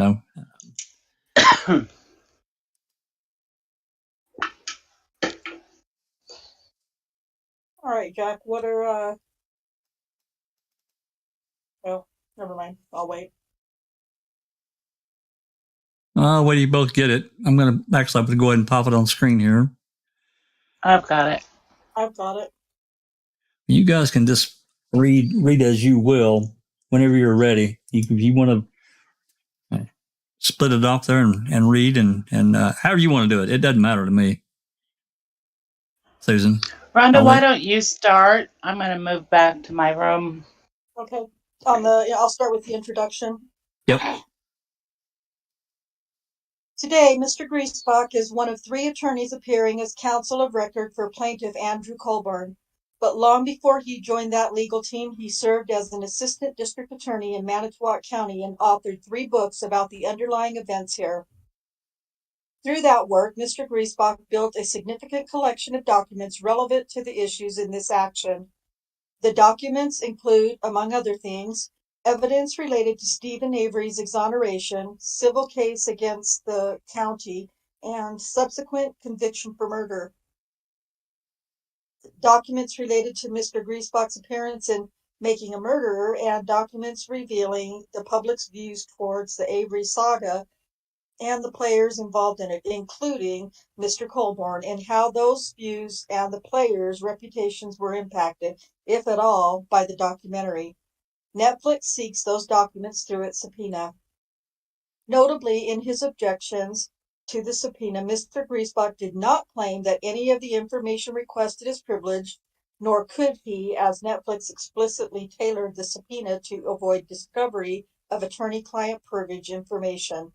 Rather, to justify his refusal to produce any responsive records, Mr. Griesbach relied on the sort of rote, boilerplate objections to the Seventh Circuit Court of Appeals routinely rejects, including that the information is otherwise available, not relevant, and overbroad and unduly burdensome. The subpoena, however, seeks information well within the scope of discovery contemplated by Federal Rules of Civil Procedure 26 and 45, and Mr. Griesbach bears a burden to justify his refusal to comply with it. For the reasons stated herein, he cannot satisfy that burden. Mr. Griesbach's objections should be rejected, and he should be compelled to comply with the subpoena. Are you good, Susan? Background facts. Today, Mr. Griesbach is part of a team of 3 lawyers from 3 different law firms representing Mr. Colborn in this action.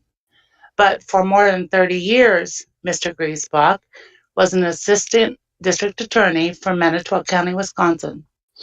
In his role as a prosecutor for Manitowoc County, Mr. Griesbach played an integral role in the 2003 exoneration of Mr. Avery for the rape of Penny Bernstein.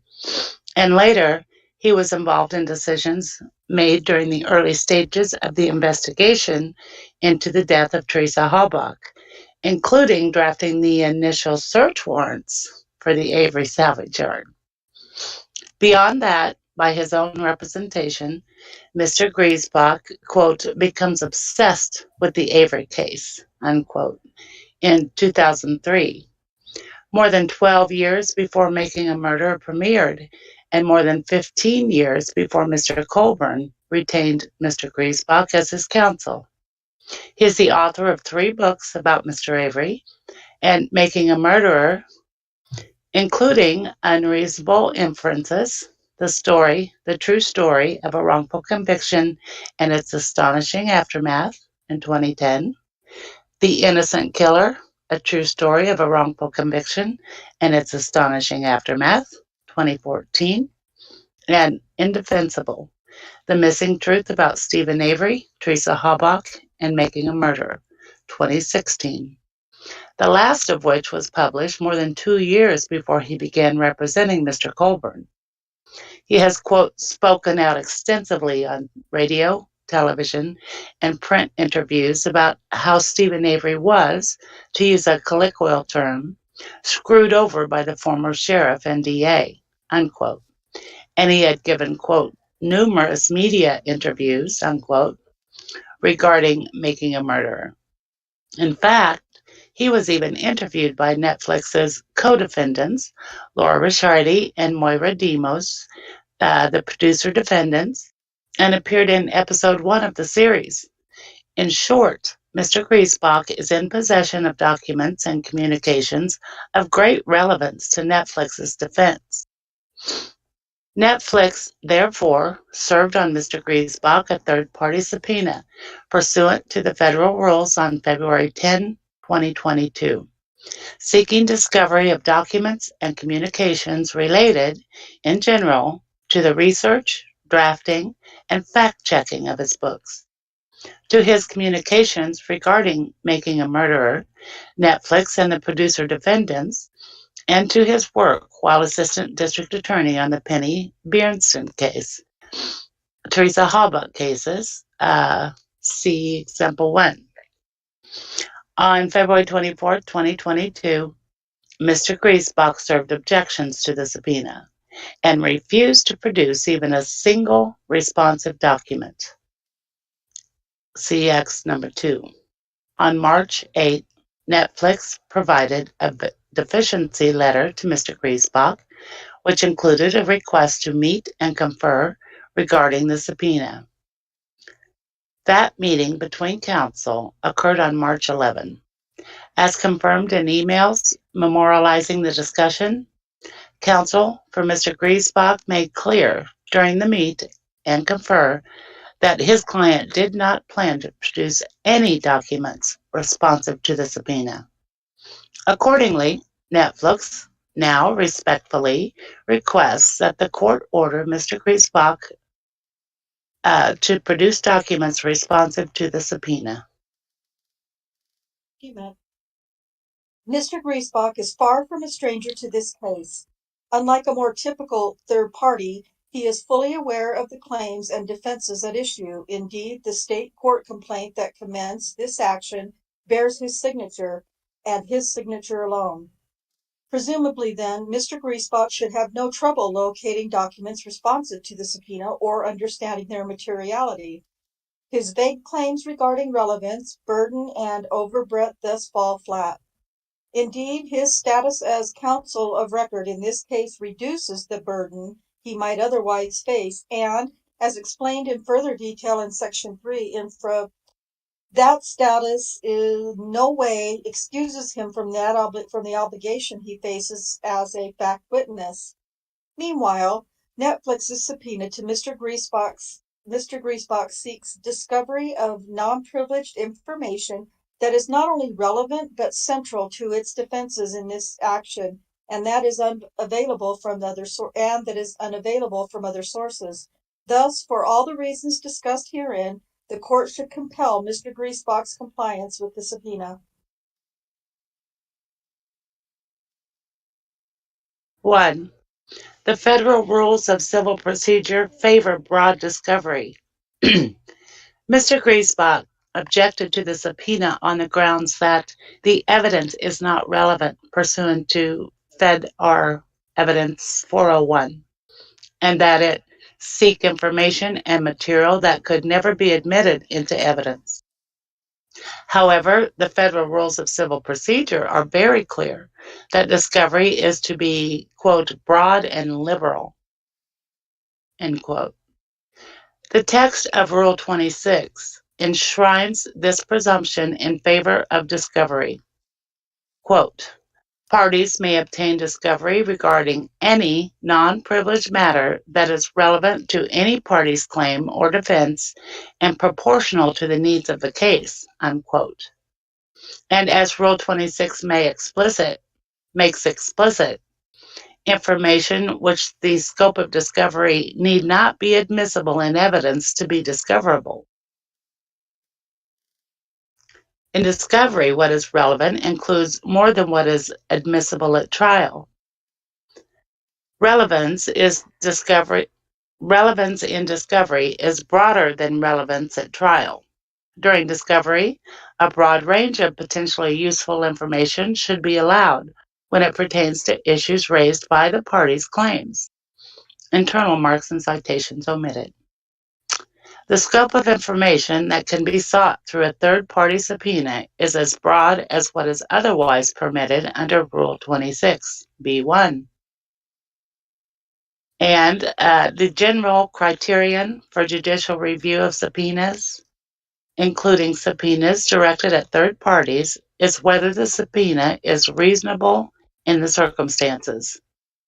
Before restricting discovery, the court should consider the totality of the circumstances, weighing the value of the material sought against the burden of providing it, and taking into account society's interest in furthering the truth-seeking function in the particular case before the court.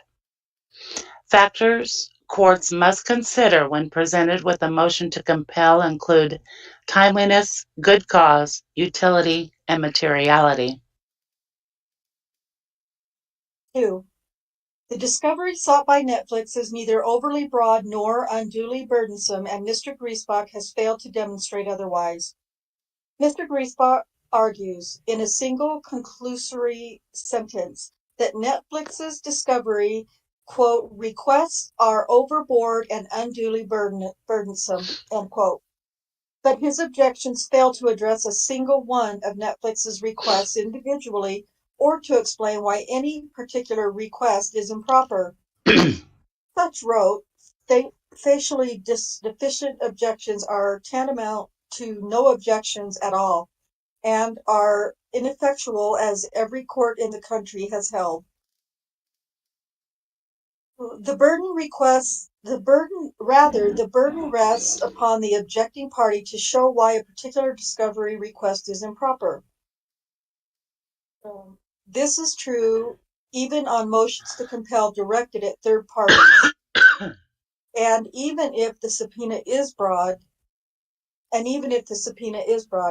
Mr. Griesbach must, quote, state with specificity, God, add another one to my book, state with specificity the grounds for objecting to the request, including reasons, end quote. Stating that the party resisting discovery, quote, must adequately demonstrate the nature and extent of the claimed burden by making a specific showing as to how disclosure of the requested documents and information would be particularly burdensome, end quote. Quote, this showing typically requires affidavits or other affirmative evidence supporting a party's assertions of burden, end quote. General objections that recite boilerplate language without explanation of how they apply to specific discovery requests do not meet this burden, quote, and are routinely overruled by the Seventh Circuit. Here, Mr. Griesbach made no showing, specific or otherwise, as to how the subpoena would burden him at all, much less burden him unduly. Recognizing the question is not whether a subpoena poses a burden, all subpoenas pose some burden, but whether the burden, quote, exceeds the benefit of production of the materials sought by it, end quote. As Netflix demonstrates below, its subpoena is neither overly broad nor unduly burdensome because it targets the discovery of specific non-public information that is uniquely in Mr. Griesbach's possession and is relevant to Netflix's defense. So sorry, I thought I was muted there. Oh, fine. You're fine. A. Netflix seeks non-public information uniquely possessed by Mr. Griesbach. Mr. Griesbach claims that, quote, the requests seek evidence that is otherwise available, unquote. But he fails to identify with any specificity which requests seek only publicly available records. Mr. Griesbach's failure is unsurprising, given that the subpoena seeks documents uniquely in Mr. Griesbach's custody and control. For example, document request 2 seeks all documents and communications which you consulted, relied upon, sent, received, or used in writing the books. In his book, Indefensible, Mr. Griesbach references at least 2 non-public sources who provided information for the book. First, he describes how, quote, a detail-oriented, Avery-obsessed Redditor friend of mine, unquote, investigated various phone calls Stephen Avery placed on the day Teresa Halbach was murdered. Indefensible at 178. Second, he explains how, quote, a friend of his spoke to Colburn about making a murder and how he felt about it. Colburn responded that he hadn't watched it, but had heard about it. Any documents reflecting the information provided by these, quote, friends are responsive to request 2 and not otherwise available from public sources. Document request 7 seeks, quote, all documents and communications regarding or related to making a murder, unquote. Clearly, to the extent Mr. Griesbach sent or received emails using a private email address, such emails are not publicly available records and are not readily available to Netflix through another source. And documents produced to date make clear that Mr. Griesbach did communicate about the series using a private email account. Email sent from mjgriesbach@gmail.com with subject line, quote, Sky's interview regarding Netflix doc, save at home, unquote. Although this particular document was discovered through a subpoena to the Manitowoc County Sheriff's Department, that is only because Mr. Griesbach forwarded the email to an employee at the Sheriff's Department.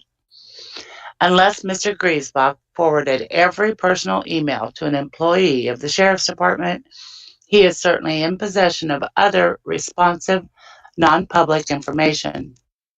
So too with document request 11, which seeks all correspondence between, among, or involving Ken Kratz, Teresa Halbach, or Stephen Avery.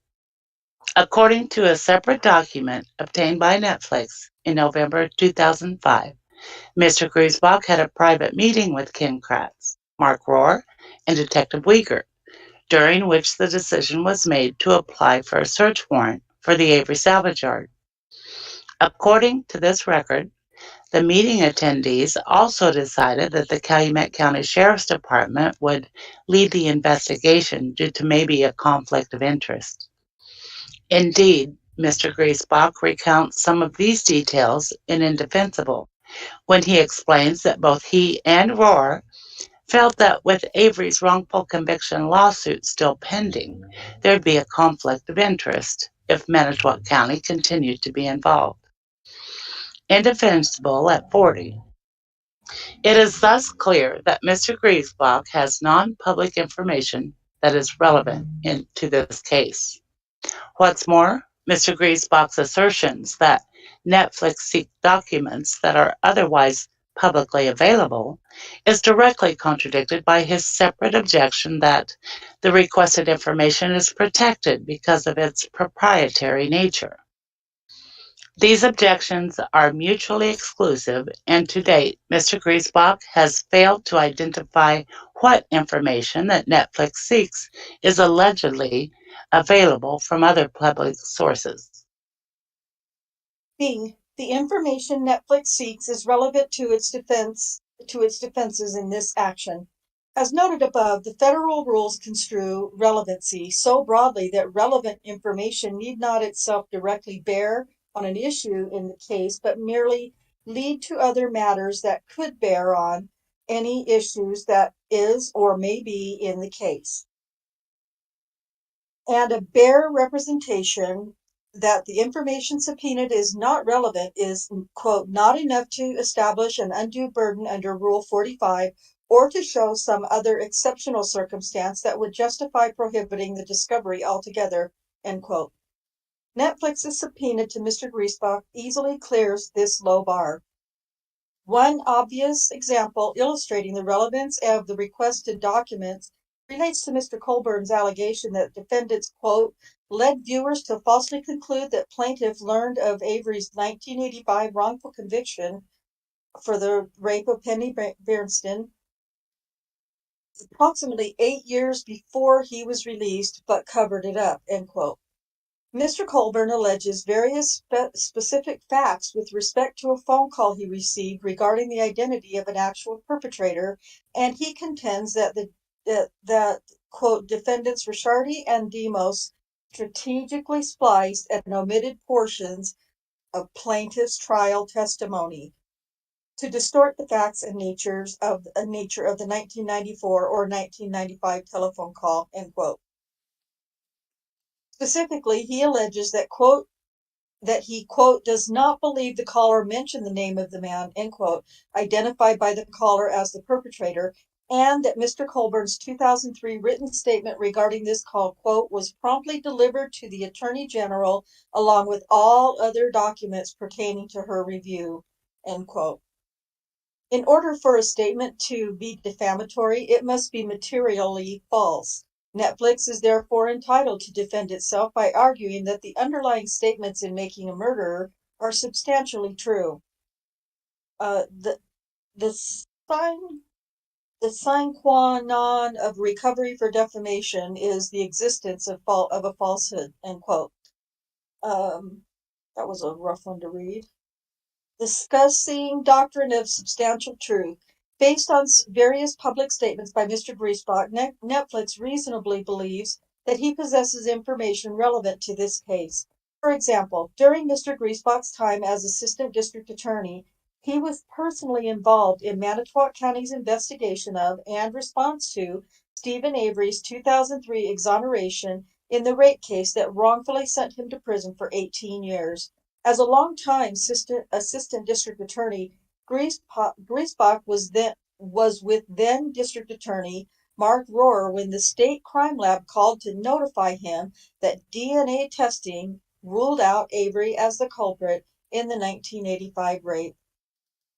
Soon thereafter, Griesbach discovered that Manitowoc County prosecutors and law enforcement quite likely knew or suspected that Avery was innocent and that the man the DNA tests implicated, Gregory Allen, was the real rapist. Indeed, before Teresa Halbach's disappearance, Griesbach was deposed in Avery's wrongful conviction case, and his testimony suggested that Mr. Colburn himself either downplayed or misrepresented his role in bringing the call to the attention of his superiors in the sheriff's office. For example, Mr. Griesbach testified that he was aware in 2003 that other law enforcement officials said that Colburn expressly told them that the detective was from Brown County. Specifically, he testified that in 2003 he had a discussion with DA Rohrer, a fellow prosecutor's memorandum, which reported that Colburn told a former sheriff's department colleague not only that the caller was from Brown County, but that he expressly identified both Allen as the perpetrator and Avery as the wrongly accused. In addition, Mr. Griesbach testified unequivocally that Colburn had confirmed to the DA's office that, upon learning of the call, then Sheriff Kosurik had assured Colburn that, quote, "We've got the right guy and that he should not concern himself," end quote. Mr. Griesbach's books similarly call into question Mr. Colburn's inconsistent accounts regarding both whether the caller mentioned any names and the response to the call by his superiors in the sheriff's office. In his 2014 book, Mr. Griesbach described Mr. Colburn's revelations as a bombshell.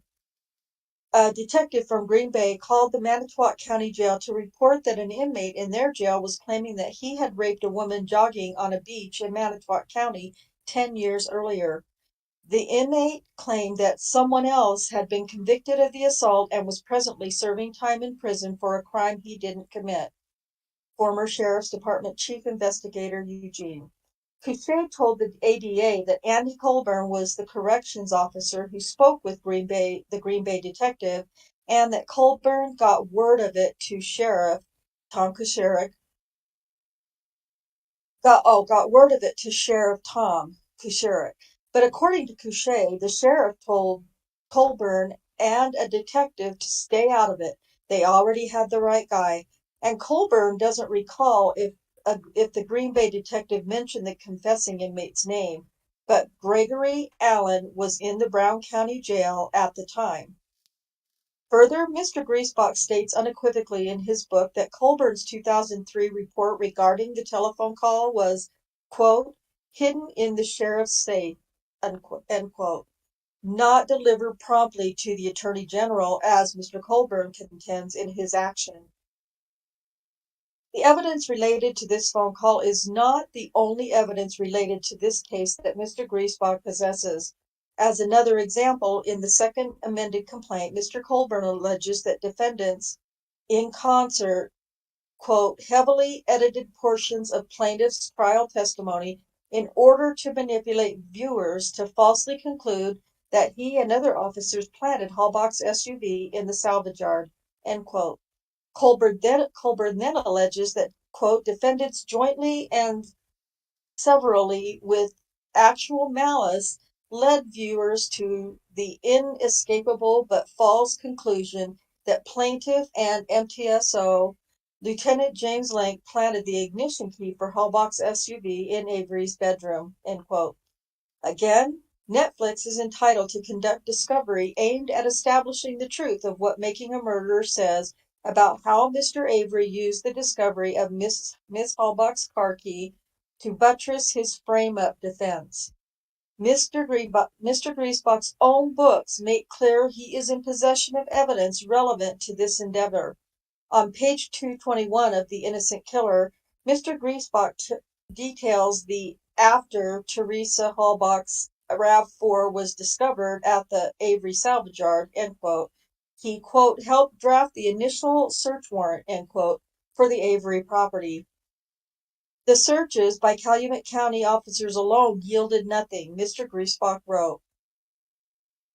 But a few days later, two Manitowoc County Sheriff's Department officers, Detectives Jim Lank and Sergeant Andy Colburn, searched Mr. Avery's bedroom again when the key to the RAV was discovered on the floor behind a bookcase. This was about the same time that Colburn and Lank were being deposed in Mr. Avery's civil suit against the county. As Mr. Griesbach himself wrote, quote, the coincidence of the timing of their depositions and their finding Teresa's car keys in Avery's bedroom was awfully strange, end quote.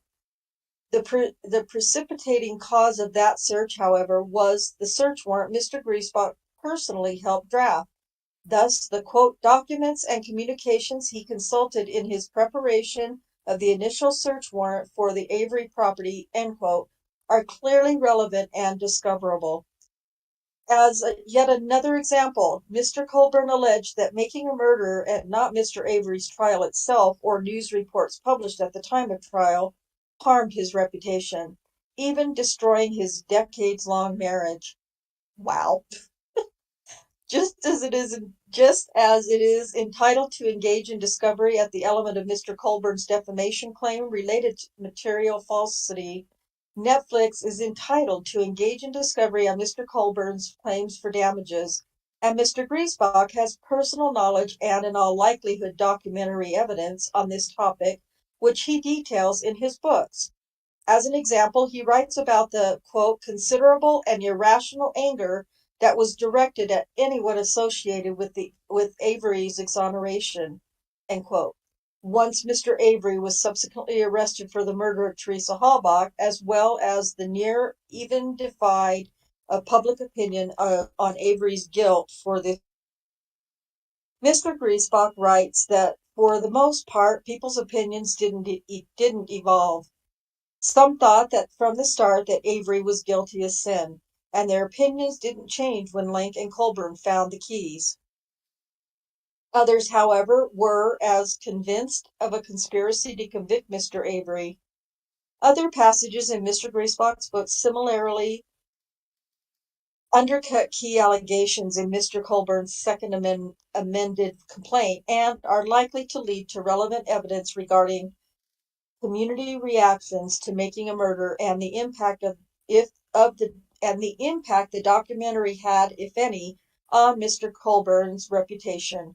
For example, take it away, Susan. In his 2014 book, Mr. Griesbach described a conversation with James Lank in which Mr. Lank expressed anger that Avery's defense lawyers had accused him and Mr. Colburn of planting evidence. Mr. Griesbach wrote that he told Mr. Lank, quote, it stinks, but there's nothing you can do, unquote, because, quote, a person charged with a crime has a constitutional right to defend himself, and the media has a right to cover the story completely. Mr. Griesbach wrote that, quote, the quirky circumstances of the investigation scared him, especially how Colburn and Link were the ones to find the keys, unquote. At 2:36, and that the prosecutor's attempts to soften the blow of that evidence rang hollow to many. He also noted that the Calumet County officer supervising their search of Avery's trailer retreat from his statement that Lincoln Colburn could not have planted the keys, admitting it was possible. In his third book, which is focused on critiquing Making a Murderer and rehabilitating his now client's reputation, Mr. Griesbach acknowledges that the law enforcement officers whose deposition excerpts were included in Making a Murderer, quote, looked more defensive than they should have if they had nothing to hide, unquote. When I later watched the complete video of the depositions of the officers who were most directly accused of wrongdoing, either in the first Avery case or in the second, my concern that they had something to hide, though significantly reduced, was not completely alleviated. This was not simply a case of only selective editing to make them look bad. Also, in his third book, he writes about calls from viewers that Mr. Link and Mr. Colburn received in the days after Making a Murderer's release, including on Christmas Day, when, quote, he had hoped to spend a peaceful day with his family, who still loved him, unquote. The book does not specify whether it was Mr. Link or Mr. Colburn who received the call, but if the latter, this statement obviously undermines Mr. Colburn's claim that Making a Murderer destroyed his marriage. Ultimately, the knowledge and evidence Mr. Griesbach acquired over the course of his decades-long obsession led him to email the producer defendants just days after the series premiered on Netflix. Quote, I binged my way through all 10 episodes by Saturday afternoon and enjoyed it immensely, unquote. Email from Griesbach to Ricciardi and Demos. He went on to say that he, quote, shared most of the views you expressed, unquote, in a recent newspaper interview, including especially Demos' statement that, in the end, we are not trying to provide any answers. We don't have a conclusion. We are really raising questions, and our goal is to promote a dialogue about these things. And Ricciardi's assertion that one needs to be careful not to be too certain about any of this. There's lots of room for ambiguity. Griesbach wrote in his 2016 book, quote, as in any issue as complicated and as controversial as this one, the truth is elusive in the Avery case, unquote. The documents Netflix seeks from Mr. Griesbach are clearly discoverable and relevant to Mr. Colburn's claims that defendants, including Netflix, presented false statements of fact to viewers of the series that defamed Mr. Colburn, and that they did so with actual malice. For example, either knowing the series was false or with reckless disregard for its truth. 3. Netflix's subpoena is not intended to, nor does it, interfere with Mr. Griesbach's representation of Mr. Colburn. As Mr. Griesbach plainly stated in one of his 3 books on Stephen Avery, if only I had not been involved in the Avery story myself, perhaps then I could have simply enjoyed the craftsmanship of Making a Murderer. Protest as he might that he is, quote, not a witness in this matter, nor should he be permitted to become one, end quote. The fact is that Mr. Griesbach is a percipient witness in the underlying events at issue, and he has been since before his representation of Mr. Colburn in this litigation. One need only review his books to see that Mr. Griesbach possesses personal, relevant, and discoverable material related to the matters at the very heart of this action. The mere fact that Mr. Griesbach is counsel of record in this matter does not preclude him from being ordered to comply with the subpoena.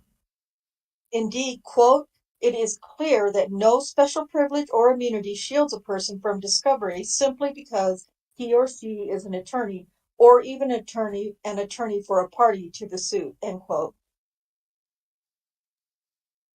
Attorneys who are fact witnesses, quote, cannot claim harassment and undue burden when opposing a party seeks discovery from them, end quote.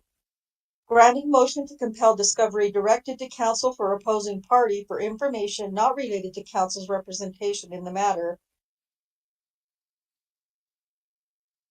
Lost my place. The matter. Oh, sorry. The mere fact that an individual employed by a party has a license to practice law does not insulate him from discovery or create a massive hurdle that must be overcome. There is no general prohibition against obtaining the deposition of adverse counsel regarding relevant non-privileged information. Rather, as the Kaiser Court made clear, it is far better to, quote, follow the ordinary standards and procedures provided in the rules for resolving objections, end quote, than to create a separate standard for attorneys. Amen. Importantly, Mr. Griesbach does not object to the subpoena on the basis that it seeks information protected by the attorney-client privilege or attorney work product doctrine, or any other privilege for that matter. And regardless, Netflix's subpoena is explicitly tailored to avoid the possibility of seeking discovery of privileged information. Mr. Griesbach previously swore in this action that Mr. Colburn, quote, contacted him in October of 2018 to ask if I would represent him concerning the subject matter of this action, end quote. Declaration of Michael Griesbach at 1. And Netflix's subpoena specifically calls for the production of documents created, quote, before October 1st, 2018, that are relevant to Netflix's defenses, but unrelated to Mr. Griesbach's representation of Mr. Colburn in this matter.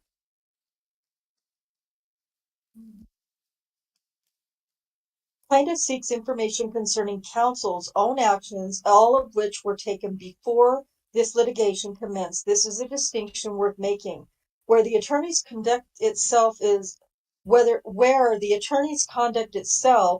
the basis of a claim or defense, or where the attorney's conduct occurred before the litigation started and not in anticipation of the litigation, then the opposing party has the right to the attorney's testimony.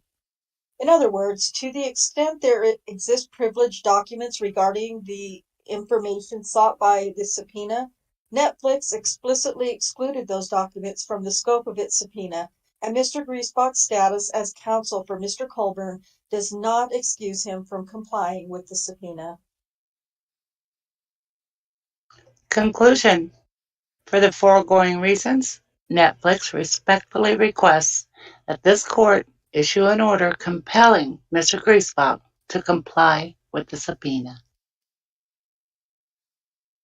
Amen. Dated March 20th. Yeah. Amen. Dated March 22nd, 2022. And number one, I have to thank you both for doing that. I really appreciate it. You bet. Well done. Everybody, I'm sorry? are we going to go over the exhibits that are with this motion? I hadn't planned on it, no.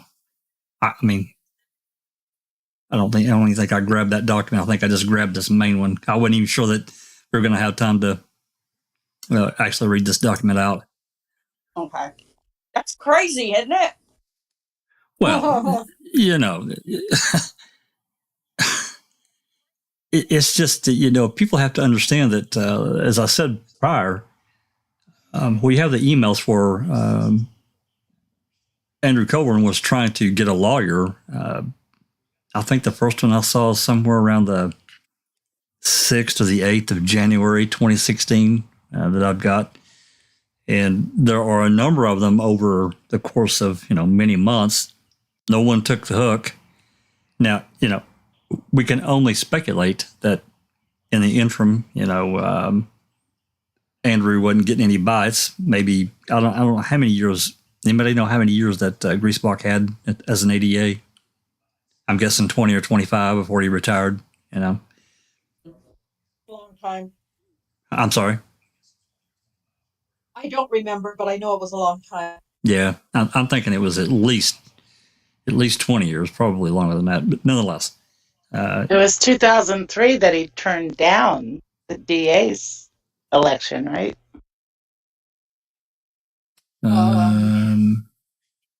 That sounds Sure. right. Yeah, he ran and won Yeah. and Yeah, then turned it down in 03. That's right. I still would like to know what's behind that. I think we both know what's behind that. Yeah. Well, he may have seen it. He may have seen a whirlwind in the far distance, and he's like, "Don't thank you," and it got dumped in Roar's lap. yeah, I that's think what I thought. who didn't want to deal with the headache. I'll say it.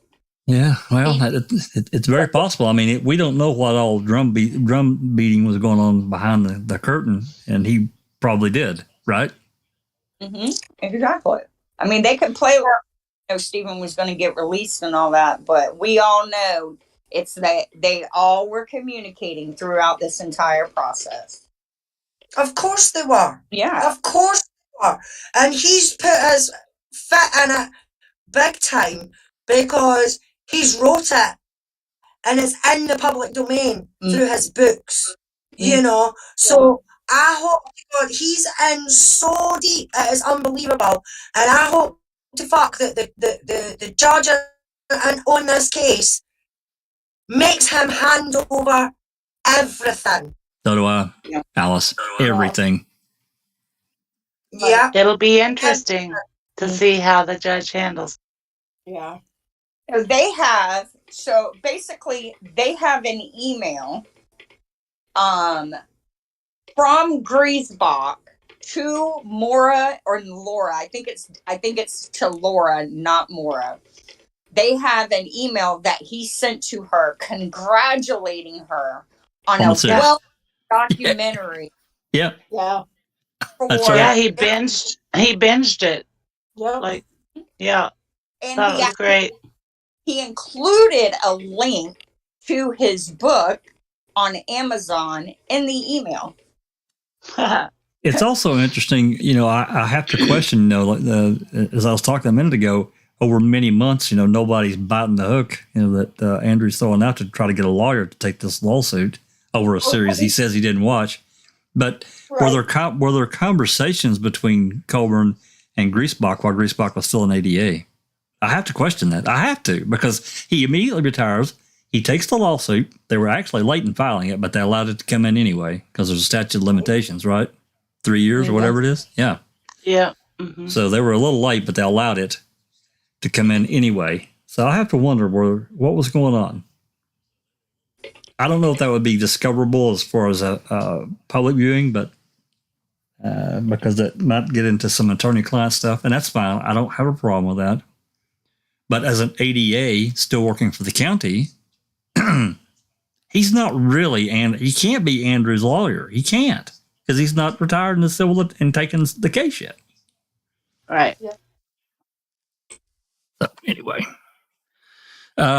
before let's see, we're about 2 hours and 17 minutes. Do we have any comments or anything we need to cover from I appreciate everyone sticking around and going through that. I think it was important. Like I said, I really wanted to do this last week, but just all the technical problems that just prevented it. There's a Reddit post I'm going to get to maybe sometime this week if I can find a slot to get it in. That's really interesting. You know which one I'm talking about, don't you, Christina? Yeah, the one that Petra Girl did on Reddit regarding the outagami running of Teresa's name through NCIC prior to 5:00 p.m. That's right. Yep. If you want, we could present that on CTE. Why don't we do that? That way we can go ahead and get it out there and I don't have to worry about it. Why don't we do that? We can do that Wednesday if you want. Yeah, that sounds good. And we'll just look for some other stuff to go with it. Okay. Hey, Jack. Back to this Colburn thing. Wasn't there something else that said that all the information in this case was going to be held, was going to be kept quiet, like not public? You talking about in the civil case? The civil case? Yeah. Yeah. When this came out, what we just read, then there was something else with it that I forget how it was worded. There is another piece that Sheree sent me. I have to thank her too. She's just awesome. Let me see. Let me see if I. Oh, yeah. Let me see if I can grab it here. From my email. I know I've got it saved on my computer somewhere. Yeah. Go ahead. I just mentioned real quick. Is asking who pays Netflix costs. They'll Netflix have at this point. major lawyers, for all this type of stuff. Because just think of the amount of documentaries and everything like that they've done. You know what I mean? And if everybody who's ever done a documentary with them decides to sue because they don't like what they've seen in the documentary, you know what I mean? I guarantee you they've got a shitload of lawyers that are sitting there ready, waiting for this kind of shit to happen. And Colburn is the daft bastard that's tried to do it, and they're going to rip him apart. Well, yeah, they have I'm sure a room full of lawyers on retainer. I'm sure they do. They have. Oh, hell yeah. But what's interesting is that two of the attorneys working for Netflix are female. I'm gonna forget their names at the moment. They are both well-regarded civil rights attorneys, like First Amendment rights attorneys. Like that's what they do. And I looked them up, and they have impressive records. They're both pretty young, but you can just tell just from if you read the motions filed by Netflix versus the motions filed by Colburn, it's like kindergarten and PhD level education difference, right? I mean, there's no comparison. They're so outclassed. The other thing I want to mention, one of the attorneys now working on Colburn's side is a guy by the name of Paul F. Meyer. And if you Google him, there will be a YouTube video that comes up where he's so arrogant. It's like a 2-minute video. I encourage everyone to go watch it because it really shows the mentality of the attorney that we deal with, the people who are claiming this is a rightful conviction and claiming they have legal knowledge. They are these arrogant, hot air, circular logic thinking idiots. Opinion. But Paul F. Meyer, what's interesting about him is if you look back to Stephen Avery's civil suit, Paul F. Meyer was the attorney representing my fan favorite, Tom Kassuric. Yep. And so now, so it really comes full circle in this case. A lot of stuff comes full circle. Yeah. Hey, this is the only other document that's on the screen now. This is the only other document. It's only one page here that I got from Cherie, but I will ask her if there's anything else. I don't remember anything specific that said that this stuff would be sealed because it is a civil case. And I mean, I'm not saying that they won't do that. That's Isabella Salamo Nascimento. If you look her name up, she's young, but she's wicked smart. Yeah. These lawyers for Netflix, they're just, geez, they're on it. Lita Walker is the other attorney's name that I was trying to remember. Those two are huge First Amendment rights attorneys. Like that's what they chose as the profession, was to defend our freedom of speech. So I think that says a lot. And they definitely are on the right case to do so. And I don't think Netflix would have chosen to air this documentary if they were not prepared to defend its authenticity. Well, I'm sure they went through that pretty much all that stuff goes through their lawyer or their legal aspect before they release stuff. It does.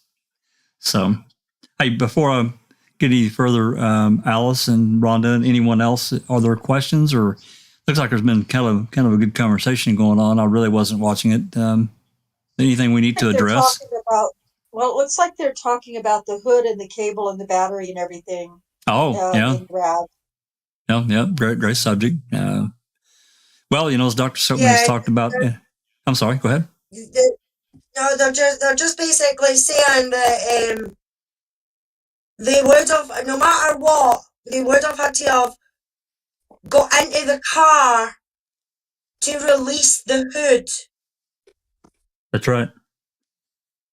Well, the state's trying to say the car was locked. So if the car was locked, how the hell did they get into the car to be able to look under the bonnet to see that the cable was off the battery and it wasn't the right battery?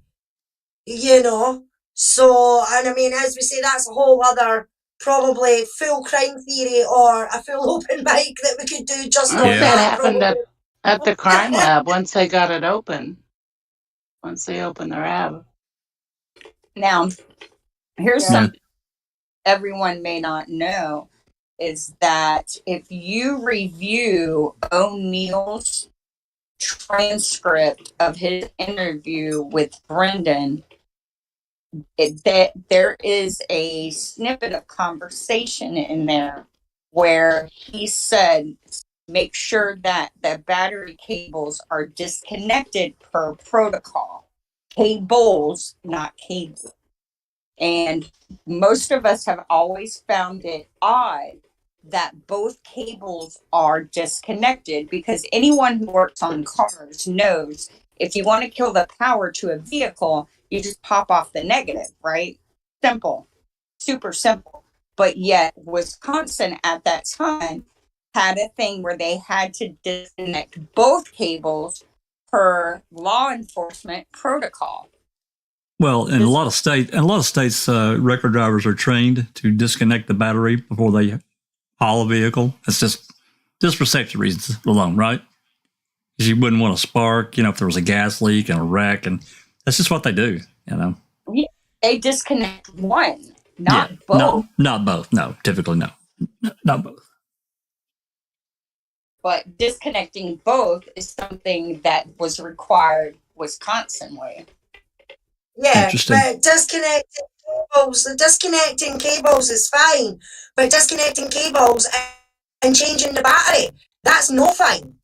Well, that leads us off into the other discussions that we've had. We've had it many times, and I remember reading it. I could probably find it. Well, probably not right now because my stuff's still not back on my computer. But they did dust and test the battery and the battery cables both, and found nothing. And I don't know how that's possible unless someone was wearing gloves. Wiped them off wearing gloves. Yeah. I mean, and as Stephen's this big shedder, like Dr. Silkman has talked about, he deposited all this stuff on the hood latch, but yet he gets over to the battery and there's nothing. Come on. Sorry. Well, we know damn well Stephen had nothing to do with it. Nothing. Nothing. Yeah. Okay. Before we take off, is there any other burning things that people want to talk about before we jet off? We're approaching 2.5. Sorry. Yep. No, go ahead. I just wanted to say, well, first, what I want to do is read a comment by Dr. Silkman, going back to the hood real quick. He says, the hood was opened in the crime lab. They called a locksmith to open up the RAV4. The driver's front door was open. That's how they got access in the RAV4. And then Henberry popped in and said, at Dr. Silkman, disagree. So that is interesting to me. That makes me very curious. Dr. Silkman, who I trust and respect implicitly, says something, and Henberry, who I trust and respect implicitly, disagrees with it. That's interesting to me. I'm really curious if Henberry wants to. Well, I mean, there are other ways that could have taken place. I mean, this is what we know. What Dr. Silkman wrote on the front end of it. I mean, if you just read the documentation, that's what we can see.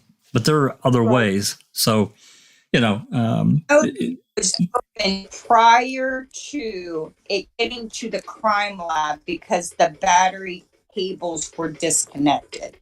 Per protocol, they had to disconnect them to tow them, one or the other. Period. Well, I'm just going to tell you, I floated in my head a long time from way back. I'm not entirely convinced that the damn thing was locked even on the property. I'm just, Me either. I'm just. I don't think so either. I mean, They just make way too much of a big deal about that, and about the key, and then he wants to run from the freaking key. Right. We all know what the documents say, but we all know that the documents are all lies, right?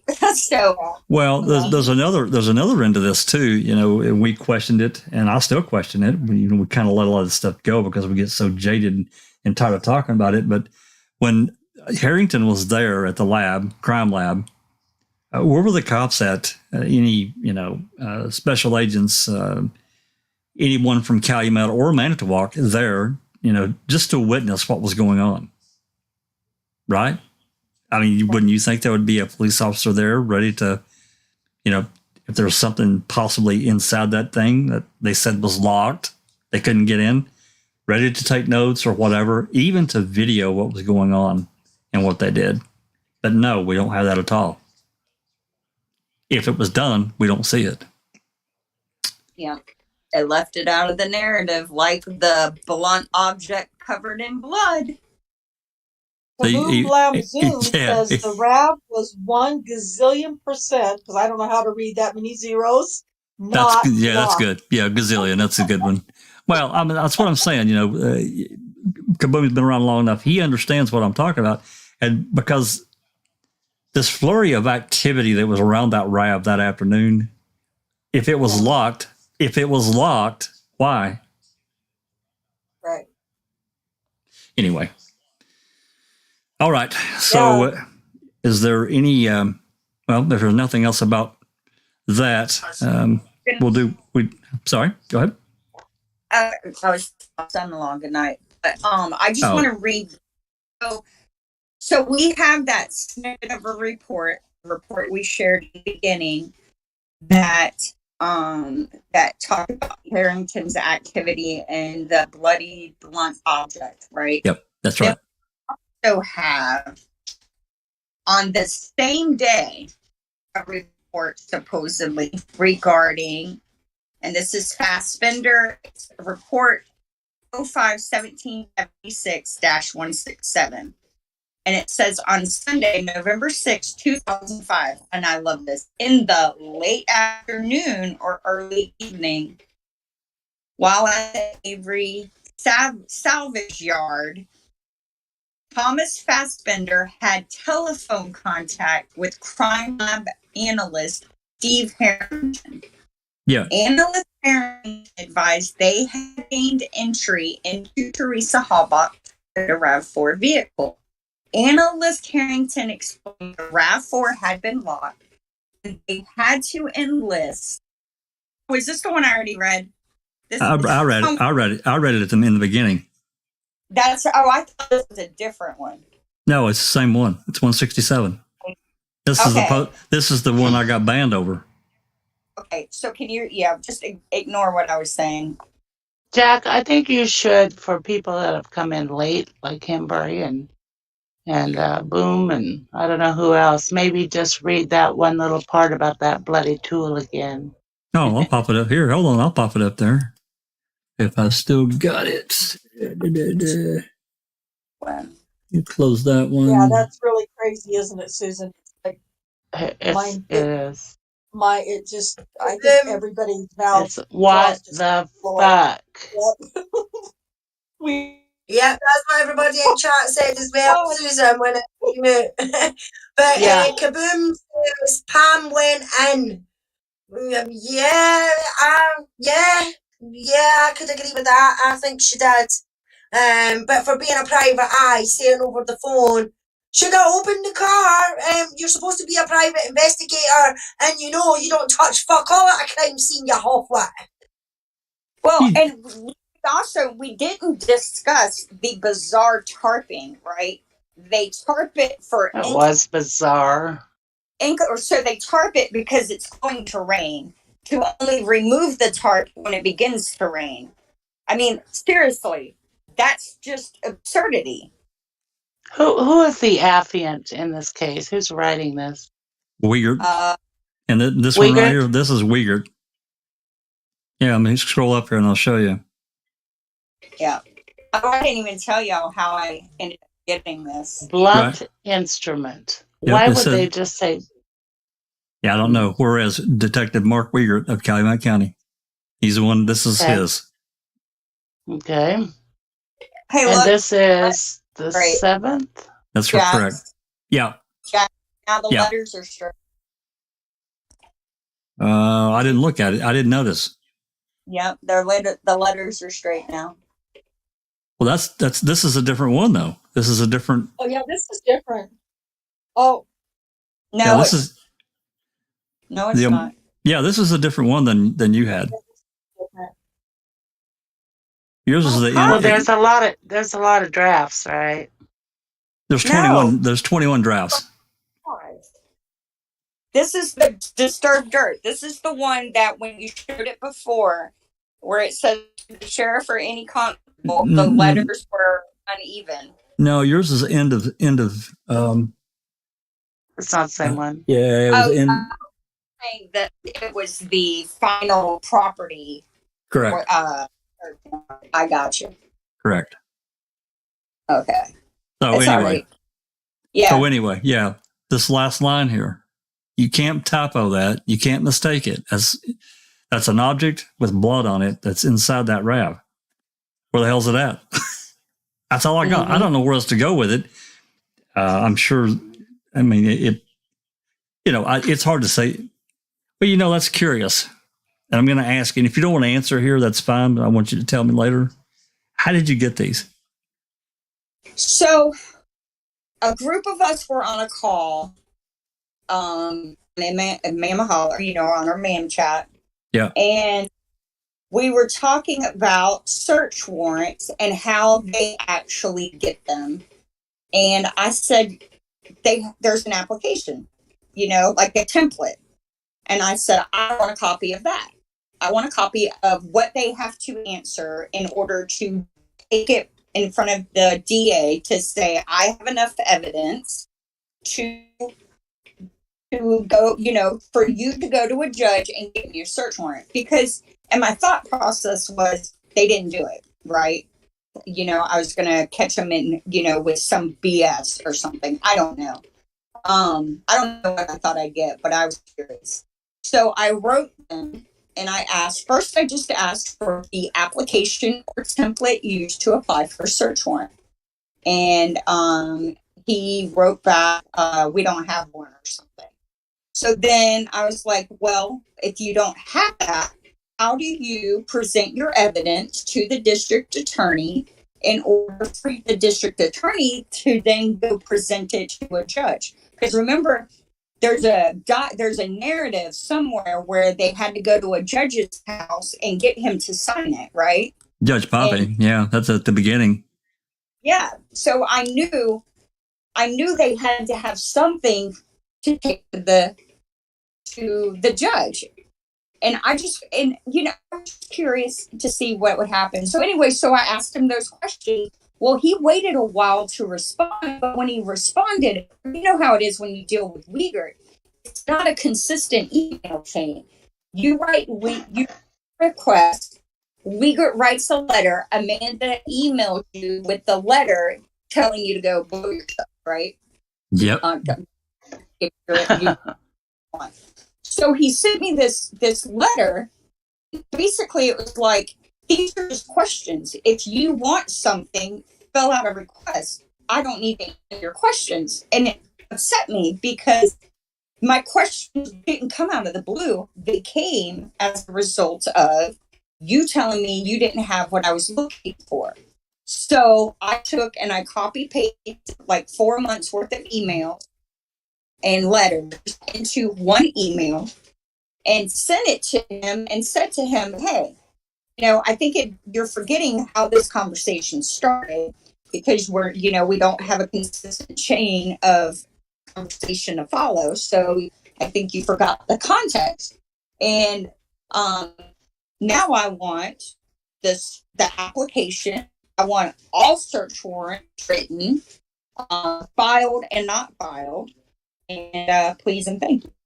So, and I did that Sunday night, and Monday afternoon I had this. There you go. Great job, Christina. Thank you. Absolutely. Absolutely. Yeah.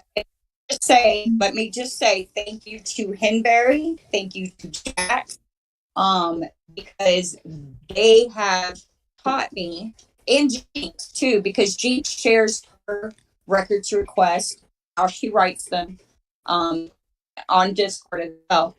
And I thank all three of you, because a year ago, I had a Mignon report that I got on because of a fluke. And I've actually gotten pretty good at writing these things now. I also have to throw Ricky's name into that, because he's been persistent for a long time. Changing the wording, he's also taught me, you got to manipulate your wording in order sometimes to get something. Yeah, I've never seen Ricky's requests, but I appreciate all Ricky does, for sure, hands down. And he's sharing everything he gets. Absolutely. And I'm very grateful for that. And it's, you get tired of being lied to, and this is the only way we have to fight them, right? Because well, we just have to add it to the collection charge. It's kind of what it is, right? But they have all the power. They have tons of money. All we have are this belief that this is an open government and we have to play by their rules. So we're trying to learn to play by them. Well, that's another thing that really. I'm sorry. Go ahead, Alice. Ken 3334 is asking. It's just moved. Email you sec. What he says, I forgot to ask. Yeah. There are security. Yeah, go ahead. Yeah, there are security cameras in the DOJ garage. What are the chances they still have the recorders of the RAV being processed? I don't know. I can't remember what their retention policy is at the DOJ. I know that most of these counties, some of it's 3 years, some of it's 7 years. It just depends on the county and which communications that we want. I can tell you that. I'm not sure what the DOJ policy is. Maybe somebody in the live chat will know. And I just can't remember.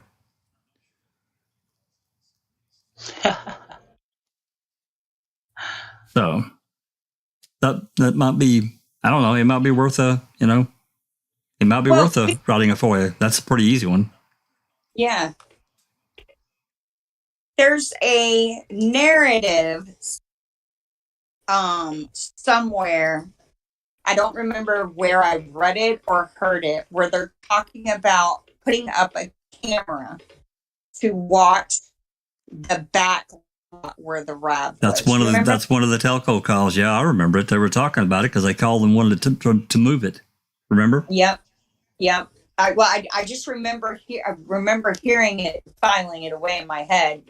And I think we should try and see what it takes. And the DCI has to be videoed.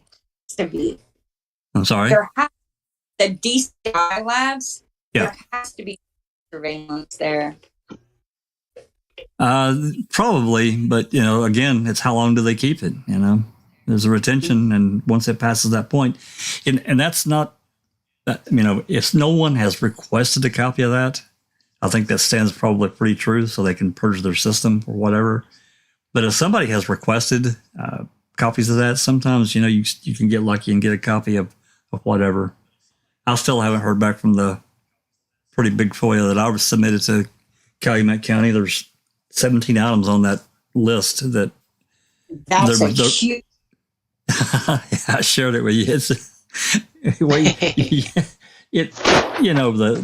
Most of it we don't have because they've denied it because of impending litigation.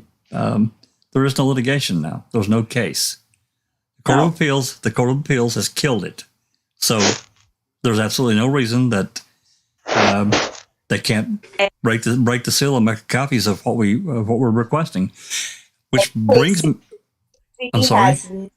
I was just say Kathleen Zellner at this moment has no active litigation, no motions filed. No. So, which brings me to my another point that before we run off the door here, and it's really bothersome to me, and I don't really know where to turn. There probably is nowhere to turn because I'm guessing the right place to turn would be the Attorney General's office, but records custodians, they're the gatekeepers. I don't care what anyone says. If they say you can't have it, and you're really, I mean, short of hiring a lawyer, you're really kind of at their mercy, you know. And it's not that we want to get any records custodian in trouble because they do share a pretty strong burden. Oh, looky there, Christina. Remember for 2 minutes. Woo, nice, Christina. Way to go. Woo, all green now. But yeah, I mean, I just, you know, I'll say this again. We talked about it a little bit, but I say this again. You know, Rookie had been after all these CDs since 2018 from Manitowoc County. He had been able to secure 13 of them. Larry Levana told him that's it. That's all there is. Say it, bye. And you know, he pursued this, and then all of a sudden, Mr. Cummings gets handed the job.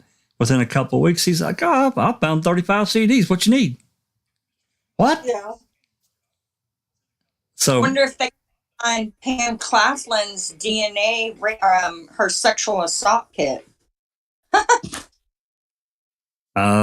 He probably can, you know, if he's going to be that straight, you know, about things that we've clearly have wanted for a long time. There are other things too, you know. I'm thinking about resubmitting the one that Ledvana wanted to charge me $5,000 for, and see what Mr. Cummings says. Yeah, you know, that's actually a really good idea. We should go through what we got flat out denied by Lavina and just resubmit them and see what happens. Henbury says, did my message about the battery cables come through? Someone asked about why I disagree with Silkman. I did. The only thing I saw was you said you disagree. That's all I saw. Oh, I did see it, Henbury, but I wasn't able to sneak that response in. But I did he thought see it was. it. Oh, he thought it was open at the salvage yard. So here it is. He said, no. He says battery has to be connected to read the digital odometer. Fassbender reportedly receives odometer reading from Wisconsin Crime Lab on morning of 11/7. Well, you know, that's hooking it back up. I mean, they according to them, they had it the following day, so they could have, you know, hooked the battery back up. Not to disagree. Again, I don't know how that. I'm not convinced that it was locked at the yard. I'm just not. I could be wrong. Me either. I'm just speculating, but anyway. All right. We've kept everybody here a long time, almost 3 hours now. Really appreciate everyone's patience with my technical difficulties. I don't know what happened. I would really like to know so I can make sure to never cross that bridge again. I was super frustrated Saturday, but anyway, this seems to be done. I'll get the rest of my stuff set back up. Yeah. Henbury says the official narrative is the battery was never connected. That's right. He's right. What? So the official narrative never has them connecting the battery to read the odometer, but yet they were able to give a reading. I remember, correct me if I'm wrong here, I remember a passage where Culhane put the key in the ignition and turned it, but nothing happened and then they found out the battery was disconnected. Does that sound right? Yeah. That's what I thought. She didn't actually start it. It wouldn't turn over, but the key turned all the way. Yeah. Yeah. Okay. All right. Now I have to go dig up on all that again because that's actually that's a good catch right there. Well, you didn't have anything else to do anyway, Christina. So yeah, chop.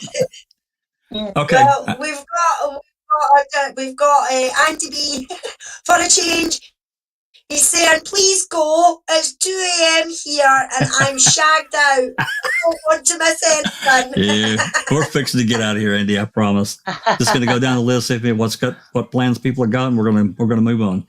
So, Alice, what you got going this week? Tomorrow it's going to be more about the media.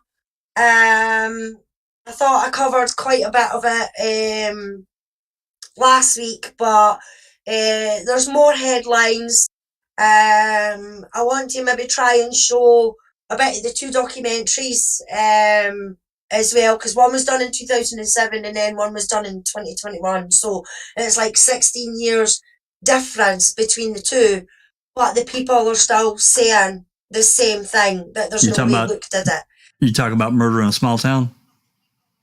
Yeah, you've got Murder in a Small Town, but the BBC done a documentary in 2007. It's called Frontline, and it's sort of like your Dateline over there. I don't think I've seen that. I don't think I've seen that version or that documentary. Yeah, that's the one that's got the pathologist in it, the one who actually examined Jodie's body, Dr. Bastilli.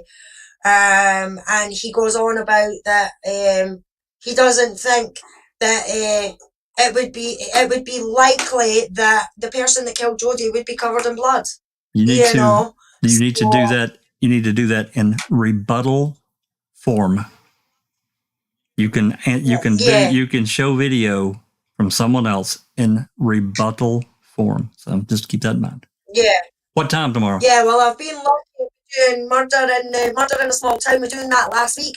I thought I might have got a strike with just the amount that I showed. But luckily, fingers crossed, I haven't heard anything or anything like that. So I think I'll do the same again, and I'll just play a wee bit and then pause it and then have a chat and then do it that way. It seems to work that way. So what time? It'll be probably about 9 p.m. my time.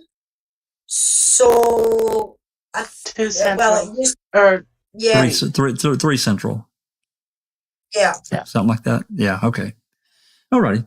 Excellent. Looking forward to it. Susan, what you got going on? I'm starving. I gotta get something to eat. Me three. I got ribs. I think I got ribs and a baked potato waiting. Oh, shut up, Jack. Oh, that sounds good. I don't know what I got. Thanks so much for participating and helping to read Colby's document. Really appreciate it. You're so good. You bet. Anytime. Just Rhonda, what you got coming this week? Oh, you know what I got coming this week. Besides Geiger, whatever the hell his name is. Big Gigger lies coming this week. Big ones. It's astounding, the lies that he tells. And he's so good at it. He's professional. He's a professional liar. Is a professional liar for real. And I've already found one little thing that we're questioning that could possibly maybe be used in Daniel's defense. He's going to break down all of the rest of the accusers this week, and I'm going to break down all of his lies right along with it. So excellent. I'm hoping that I can get a good audience on Wednesday, and that you'll be able to see some big fat lies. I'll try to be there. I know you will. Thank you. And thank you to everybody in chat. It was a great discussion. What's that? I was going to say, if we can get Susan some supper, she might come too, and Alice as well. It'd be late for Alice, but yeah. Yeah, well. Where are we going? Where are we going? Rhonda's live on Wednesday. Oh, yeah. I'll be there. Sweet. To the Gigger Lies Cafe. Much thanks to Sunshine and Christina for her work, her continued, this won't stop. You got to tip your hat at her. I don't care what you say. She's dogged and does not let go and questions everything. And we need that. Fantastic, Christina. It is fantastic. Take a bow. Thank you. But don't let it go to your head. We want to still be able to get you through the house into your recliner. I'm kidding. I know you. I know you. You're not like that. I know you're not. You're walking out. Nothing. So, Right. I'm sorry. I said, until them boys are walking out of prison, Yep. ain't nothing. Nothing. No. We are all doing the best Andy, we can, but until they walk free, now then we can all take a bow, all of us, because it's a group effort. All of us. Absolutely, I agree. We'll try and make some kind of a chain across the world, and we'll all bow, and then do a bird finger to Manitowoc in Wisconsin. I just had a visual of Braveheart. I'm sorry, Jack. Andy B has put, you kept me up until 3:30 a.m. last night shouting, them bones. All over the everywhere. All over the body, everywhere, them bones. He's such a hoot. Yeah, we love him. We have to get him on the open mic one night. You don't even, he doesn't even have to talk. He can just come into chat here on Discord. And, if he wants to get sloshed while we're talking, that's fine too. We're okay with that. I'm pretty sure that's a safe bet after yesterday. All righty. We're gonna jet off of here, and really appreciate everybody's time and following along with us at Power Play and the other podcasters out there that are seeking the truth, which that's been my ultimate goal. Whatever support that means for Avery and Dassey's fine, but my goal has always been the truth. What is the full truth? We don't have it yet, but if we keep on, we will. Anyway, this has been a Foul Play production.